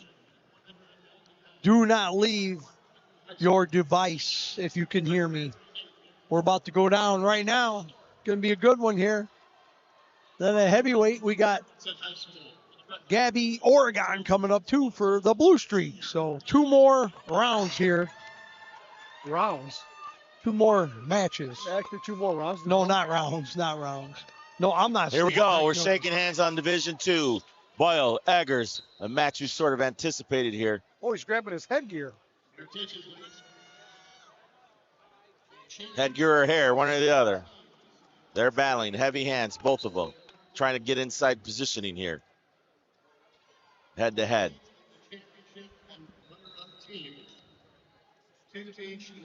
Boyle puts his hand on top of Eggers, and you pretty much lose where his head's at. That's the size of that hand. Boyle with the right underhook in. Eggers down on the knee, comes back up. He's circling. He's definitely, Man, he's definitely big. He's got to slow the match down. Yep. Oh, Michael Boyle gets to 3. 1:17 into the match. Oh, kicks him and goes to the cradle. And can't, is it locked up? Nope. George Eggers coming up and out. Boyle kicks him. 3-1. Michael Boyle. 3-1 advantage. 52 seconds left in the first. Eggers, see if he can find an opening here. Eggers. No answer. Again. Boyle, just faster. Gets around, hits the corner for another takedown. 6-1 advantage. Kicks him. 33 seconds left. 6-2. And right again, right back at it. On the edge of the mat. He's going to bring him back in to score again. Brings him back in. Takes the knee down. There it is. 9-2. Hugo, what were you going to say? This is looking too easy for him. Oh, man alive. When you're that big and that muscular, you're not as flexible. It's hard to fight off those deep shots. Yeah. And Boyle was quicker than him. 2-1. And that's the end of 1. Michael Boyle. He's going to have to. He's going to have to try and turn him from the top. St. Edward, yeah, St. Edward won by fall in Division 1, but I still think Perrysburg has it won, right? Boyle. So. Choice. He says left, stay neutral. Man, he's in quick on that single. Eggers trying to fight that off. Digging in. Hasn't secured it yet, and there it is. 12-2. Is Boyle going to kick him again and just play kick out? He does. 12-3. 138. The coaches in the corner, they don't even know what to bark out to Eggers. There's nothing to bark. What do you? It's all bite right now by Michael Boyle, just absolutely dominating the match. Boyle's a junior. He's got to be. And right again, player. In, out. Yeah, he was the MVP of the Division II championship game. Okay. Bishop Watterson won the state title in football. 15-3, 116 left. He was the MVP. Yeah, no wonder. The Kicks size him. of these guys. Yeah. 15-4. Again, double leg. Bam. He has committed to wrestle at Ohio State. Okay. Nice. 18-4 with another takedown. 1 minute left in the second. We're going to get a good one, that's for sure. Wow. This kid is fast, dominant. A train coming forward. You ain't stopping him, are you, Hugo? Well, I was hoping he would try stuff on top, but he never got that chance. Tech ball. With 44 seconds left in the second. Michael Boyle, a junior from Watterson, a 21-5 victor over George Eggers out of Napoleon, the senior. That's a real man right there. Oh, boy. George Eggers is no slouch. Yeah. I don't know if he mentally come into this not ready, or I thought it'd have a little bit of more of a fight from Georgie, but hey, that's all right. Good senior season. 1 loss on the entire year. Yeah, and it comes in the state finals. I know we always say you want to finish on top when in your goodness. career. But You look, Boyle standing right in front of us, man. Chiseled. oh, he's chiseled all right. And he still has another year. Yep. Sure does. Is Georgie boy going to college anywhere?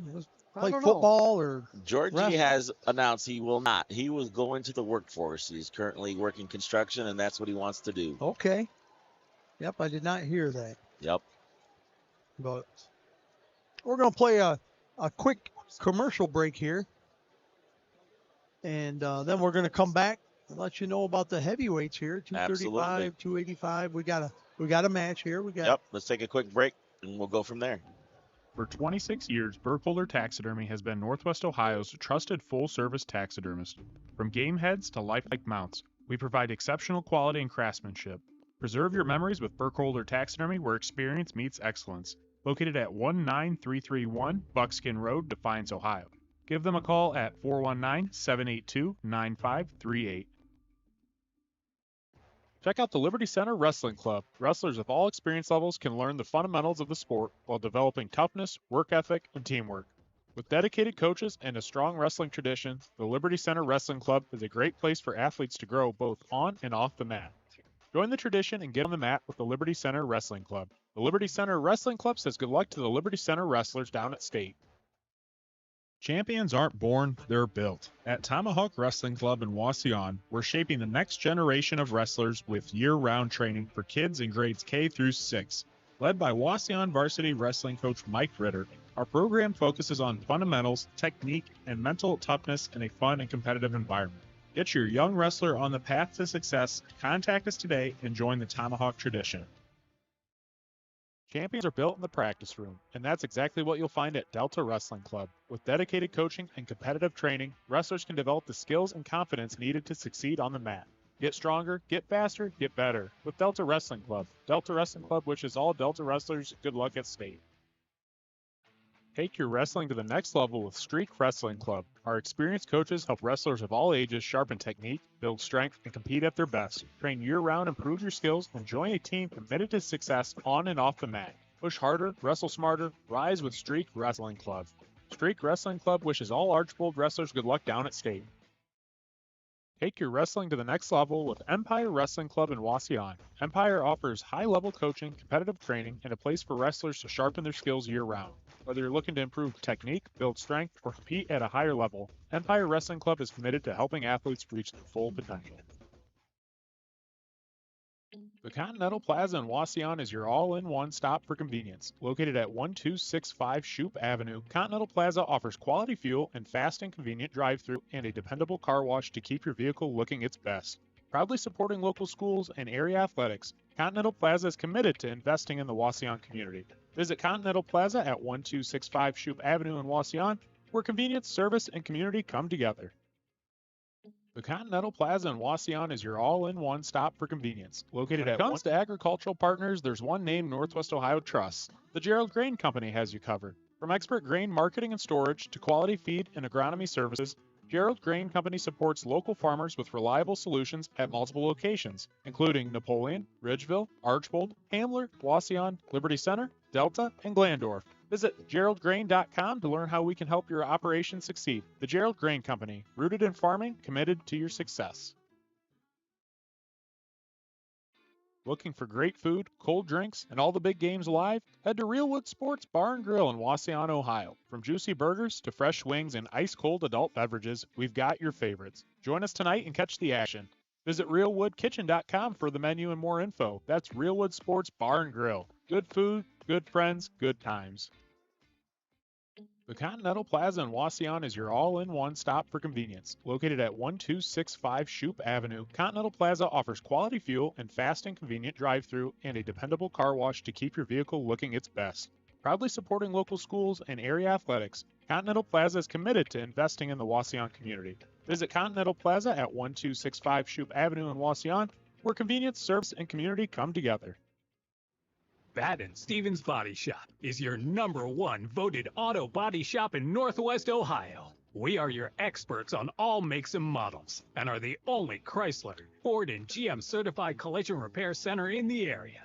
Located in Jewel, Ohio, give us a call today at 419-497-3111 to schedule your free estimate. Come check out the Baden Stevens Body Shop difference.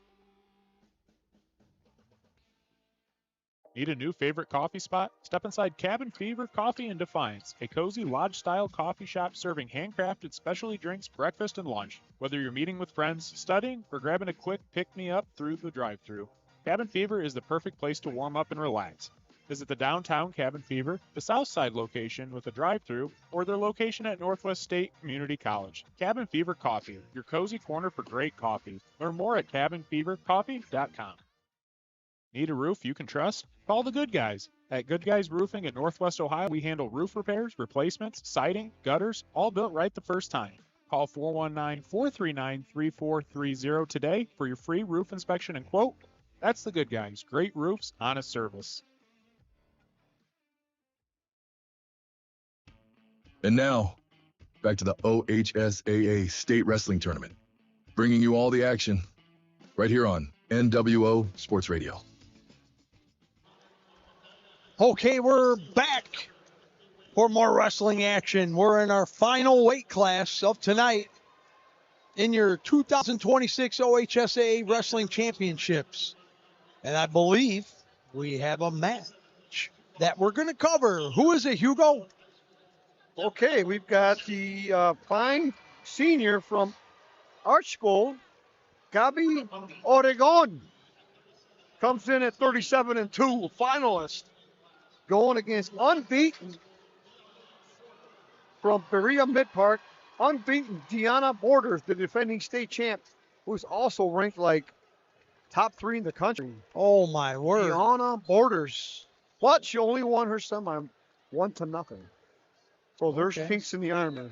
Yeah. Absolutely. Wow, it's going to be a... So, the last weight class of the night. The big uns. The big boys. And our females over in mat 1. Size-wise, Hugo, I think Gabby's just a little bit taller, but they're built about the same. Yes, I agree. Just a little bit taller. Hand fighting there.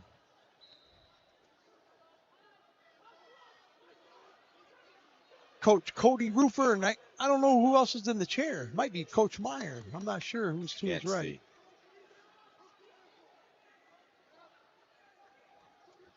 We'll run right through on first place matches here. Division 3, 285, Christopher Timms of Indian Lake against Ben Kaiser of Versailles, a freshman who's about 7'5", it seems like. That's one big boy there, tall glass of water. And a freshman. Division 2, 285, D'Angelo Spears of Canton South against Braden Feaster, a sophomore from Hoban. He's a 4-star recruit in football. He is a Brian Feaster from Akron Hoban. Man, he is a man. 4-star. And he's only a sophomore and a 4-star. Yep. Brother. His brother's in the corner. With his dad, yep. With the father. Yep. That Feaster family's unreal. Yes, they are. Just built different. And in Division 1, 285, Click Nicholson from Medina against Jake Ernest from Wadsworth. We'll go back to mat 1 here. 33 seconds left, 0-0 the score in the center. Hand fighting in the center of the mat. Trying to find a way. Gabby trying to find a way to score here. If you listened to my interview with her earlier, she just started wrestling as a freshman. Okay. Rapid strides to reach the state championship match as a senior.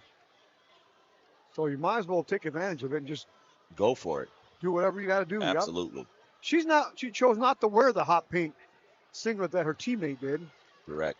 Looks like she's wearing. She's got those double underhooks in, man. She was working hard on that. She's wearing the traditional navy blue archbowl singlet with the archbowl across the front and the pink lightning bolt in the back. Yep. And she will start on bottom in period 2. Whistle blows. See how fast she can get up and out, or if she can get up and out. Borders on top, riding, looking to try to get a wrist here, a bar of some sort. Gabby getting wide, trying to come up and stand up, tight waist by Borders. I'm surprised the Division 2 match is still going on, to be honest with you. The Feaster did score the takedown. Yeah, that kid's put together. His brother and his dad and him, they probably, I'm sure, work out all together. Oh, they're all built the same. No doubt, man. Here we go. Restart here. Look, he's on the bottom, and he's like being strong-arm Charlie. That Oh, guy Gabby can't just gets put on her back. Oh, no. No near fall yet. She's fighting and fighting. See if she's arm through now. Again. Getting near fall. Deanna Borders. Lots of time. 1:14 left. See if she can get her arm through and come back through out of it. Got a lot of. That's a lot to get out of. Yeah, especially with a minute to go in the match. Yes. Wow. Just gets caught as she came across. Borders took advantage of it, put her to her back. Now she's trying to stretch her out, try to get the fall. Under 50. Doing a good job of fighting and fighting. Lifts the arm, tries to reset. There it is. Deanna Borders, the senior, with the fall over Gabriella Oregon from Archibald. Why she's ranked 3 in the nation, right, Hugo? That's right. It's no joke. That's a Gerald Grain Center pinfall. Pin sponsor Gerald Grain, thank you, but unfortunately, it's against Archibald. Feaster takes injury time. Yeah. The big Looks guy. like it's that right shoulder of some sort. And he's hitting his inhaler. Probably the first time he's been in the second period for about 3 months. Wow. If you're a 4-star and you have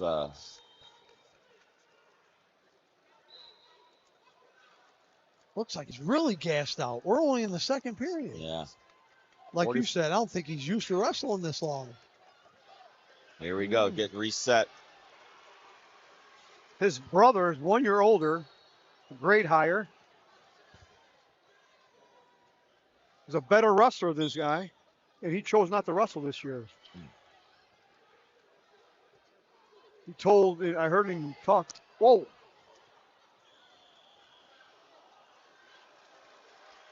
Gets the escape. 7-1 now.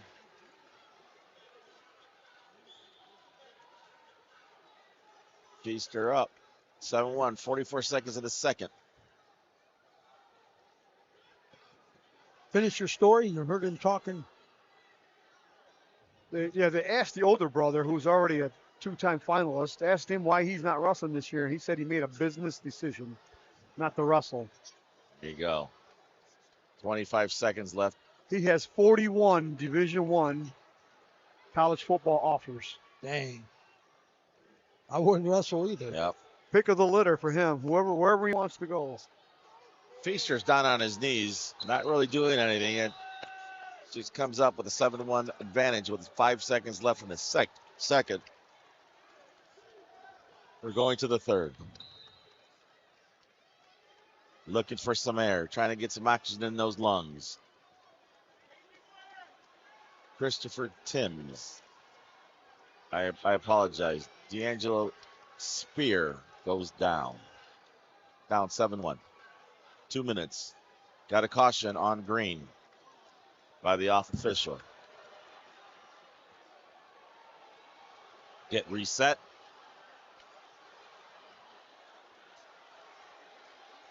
And we go.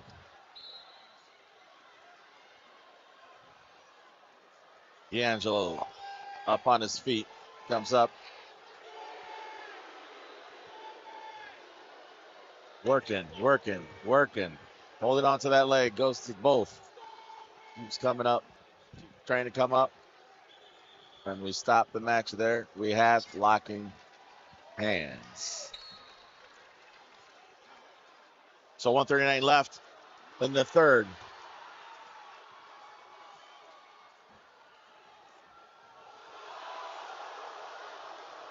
Wow. A lot of action. Another injury here.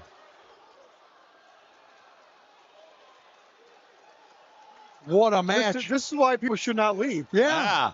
I'm telling you, you should not leave until these matches are done. Wow, that was a great match over there in Division One. Yeah, gave up and escaped to go down by 1 with 8 seconds left, and he still had time to take him down in the Division I championship match. Cliff Nicholson from Medina is your Division I state champ. Yep. Wow. Over in Division 3. Timms with a 2-1 advantage over Kaiser, the freshman for Versailles. 1:42 left in the third. This is his second injury time, so he gets choice in what he chose now. He did choose down. That's correct. Wow. All 3 of these matches are doozies. Absolutely. I mean, this kid in D2, He's He's not in it. doing anything really. no. He hasn't taken a shot or nothing. No, He's just banking on. he didn't show him optional start. That's a caution. This should be. He cautioned him. He already cautioned him. He lets him go, gets the one trying to come back in. Oh. Which match do we watch? Wow. Man, they're both, a lot of action on both. Spears trying to Just think. bounce Oh, up. Whoa, there's a haymaker by Easter. He takes him out of bounds. Well, we're out of bounds. Uh-oh. We're neutral. No score. And a talk. for the haymaker, Ray. Oh, man, how was that not called? Wow. You didn't see it. That came from right field. Ben Kaiser, the freshman, scores a takedown in Division III with 30 seconds left, and he's got the lead. Freshman heavyweight winning the state title, very rare. Spear down. 7-3, 48 seconds left. Feaster doing everything he can to hold him off. Safe 7-3 lead. Everybody wants to stall. But at heavyweight, you're just digging in, going left, right, moving Another around. club. They're out of bounds. Stall call. Feaster. 35 seconds left. I'm going to go on a limb here and say this is his last high school wrestling match. Yeah, I would agree with that. He's got too much to lose. Yes, sir. 20 seconds left. The freshman, Kaiser, from Versailles, wins it. Is that unsportsmanlike conduct? What happened? What did he do? Did the split. Oh, just like, what's his name from Ferrari. Nebraska? 10 seconds left. Holy smokes. Yeah, that's Feaster. unsportsmanlike. Another haymaker. Was not called. That is it. Braden, Feaster, sophomore, Hoban. Bluebirds are out. Yep. Look, he's flipping them off. That's unsportsmanlike. Oh, damn. Ray Anthony. Right there. Ray Anthony caught it. Oh. Oh, coach misconduct. That's a point. Braun Alexander signaled coach misconduct. Man. Wow.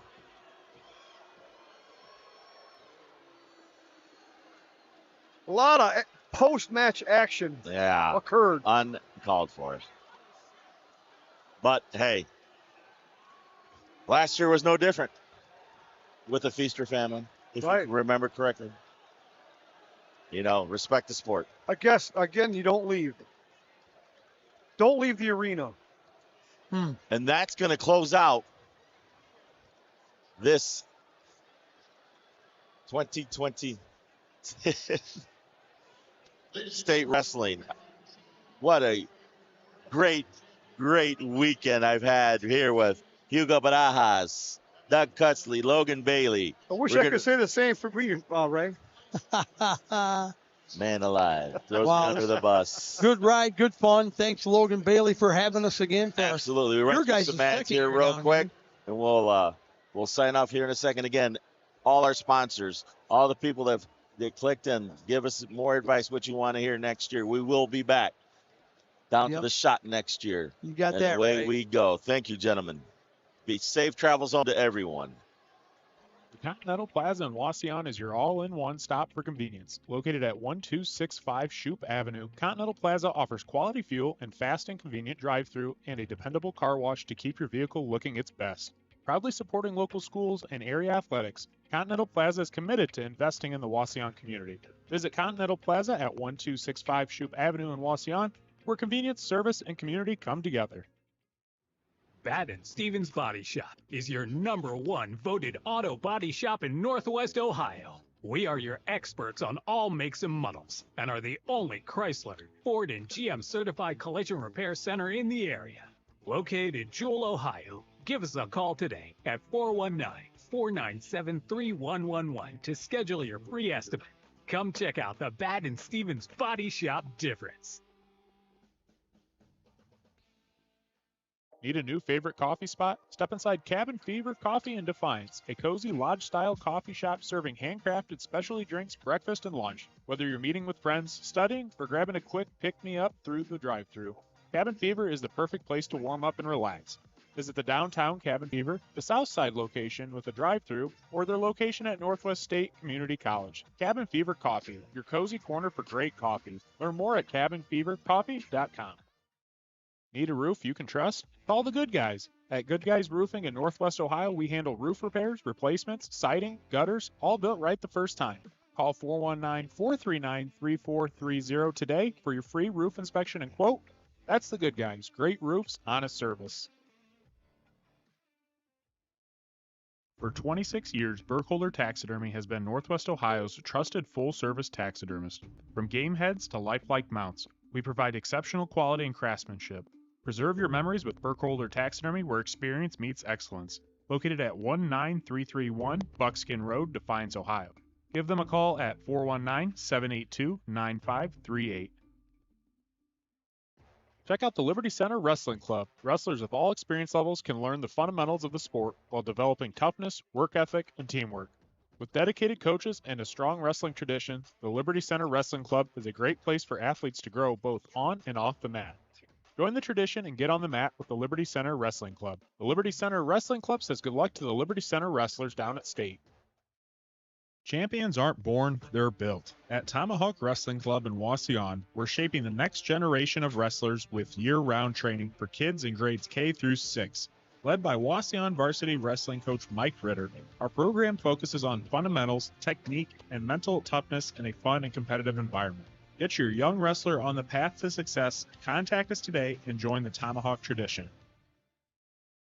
Champions are built in the practice room, and that's exactly what you'll find at Delta Wrestling Club. With dedicated coaching and competitive training, wrestlers can develop the skills and confidence needed to succeed on the mat. Get stronger, get faster, get better with Delta Wrestling Club. Delta Wrestling Club wishes all Delta wrestlers good luck at State. Take your wrestling to the next level with Streak Wrestling Club. Our experienced coaches help wrestlers of all ages sharpen technique, build strength, and compete at their best. Train year-round, improve your skills, and join a team committed to success on and off the mat. Push harder, wrestle smarter, rise with Streak Wrestling Club. Streak Wrestling Club wishes all Archbold wrestlers good luck down at State. Take your wrestling to the next level with Empire Wrestling Club in Wauseon. Empire offers high-level coaching, competitive training, and a place for wrestlers to sharpen their skills year-round. Whether you're looking to improve technique, build strength, or compete at a higher level, Empire Wrestling Club is committed to helping athletes reach their full potential. When it comes to agricultural partners, there's one name Northwest Ohio trusts. The Gerald Grain Company has you covered. From expert grain marketing and storage to quality feed and agronomy services, Gerald Grain Company supports local farmers with reliable solutions at multiple locations, including Napoleon, Ridgeville, Archbold, Handler, Wauseon, Liberty Center, Delta, and Glandorf. Visit GeraldGrain.com to learn how we can help your operation succeed. The Gerald Grain Company, rooted in farming, committed to your success. Looking for great food, cold drinks, and all the big games live? Head to Realwood Sports Bar and Grill in Wauseon, Ohio. From juicy burgers to fresh wings and ice-cold adult beverages, we've got your favorites. Join us tonight and catch the action. Visit RealwoodKitchen.com for the menu and more info. That's Realwood Sports Bar and Grill. Good food, good friends, good times. Looking for a place with great food, a cozy atmosphere, and a touch of history? Look no further than Kistner's Restaurant in downtown Defiance. Since 1928, we've been serving up classic American comfort food all day long, from juicy burgers and hearty sandwiches to home-style breakfast and daily specials you won't want to miss. Relax in our quaint old-school setting and enjoy a drink from our full bar. Kistner's Restaurant, a tradition of great food and great times. From quick cash when you need it to great deals on unique finds, Wood & Indian Pawn and Gun in Defiance has you covered. Whether you're buying or selling jewelry, electronics, instruments, firearms, or more, their experienced staff offers fast loans and top dollar for your items. Stop in today at Wooden Indian Pawn & Gun on State Route 66. Fair prices, friendly service, and big savings waiting for you. The Continental Plaza in Wauseon is your all-in-one stop for convenience. Located at 1265 Shoup Avenue, Continental Plaza offers quality fuel and fast and convenient drive-thru and a dependable car wash to keep your vehicle looking its best. Proudly supporting local schools and area athletics, Continental Plaza is committed to investing in the Wauseon community. Visit Continental Plaza at 1265 Shoup Avenue in Wauseon, where convenience, service, and community come together. At Jewel Grain, we're your full-service elevator, proudly serving Northwest Ohio with locations in Jewel, Okolona, Ney, and Hicksville. We provide expert grain drying and storage, grain marketing services, and custom fertilizer and chemical applications to help you maximize your farm's potential. Looking for seed, soil testing, or agronomy recommendations? Our experienced team is here to help you make the best decisions for your operation. Jewel Grain, your full-service elevator. Mike and Paulina Graziani wish Bella Graziani and all the Tenora Ram wrestlers good luck down at State. Northwest Ohio sports fans, don't miss a moment of the action. NWO Sports brings you live broadcasts, highlights, interviews, and coverage of the athletes and teams that make our communities proud. From football to wrestling and everything in between, we're your home for local sports. Follow, watch, and support local with NWO Sports. Check NWO Sports out on Facebook, X, Instagram, TikTok, and YouTube.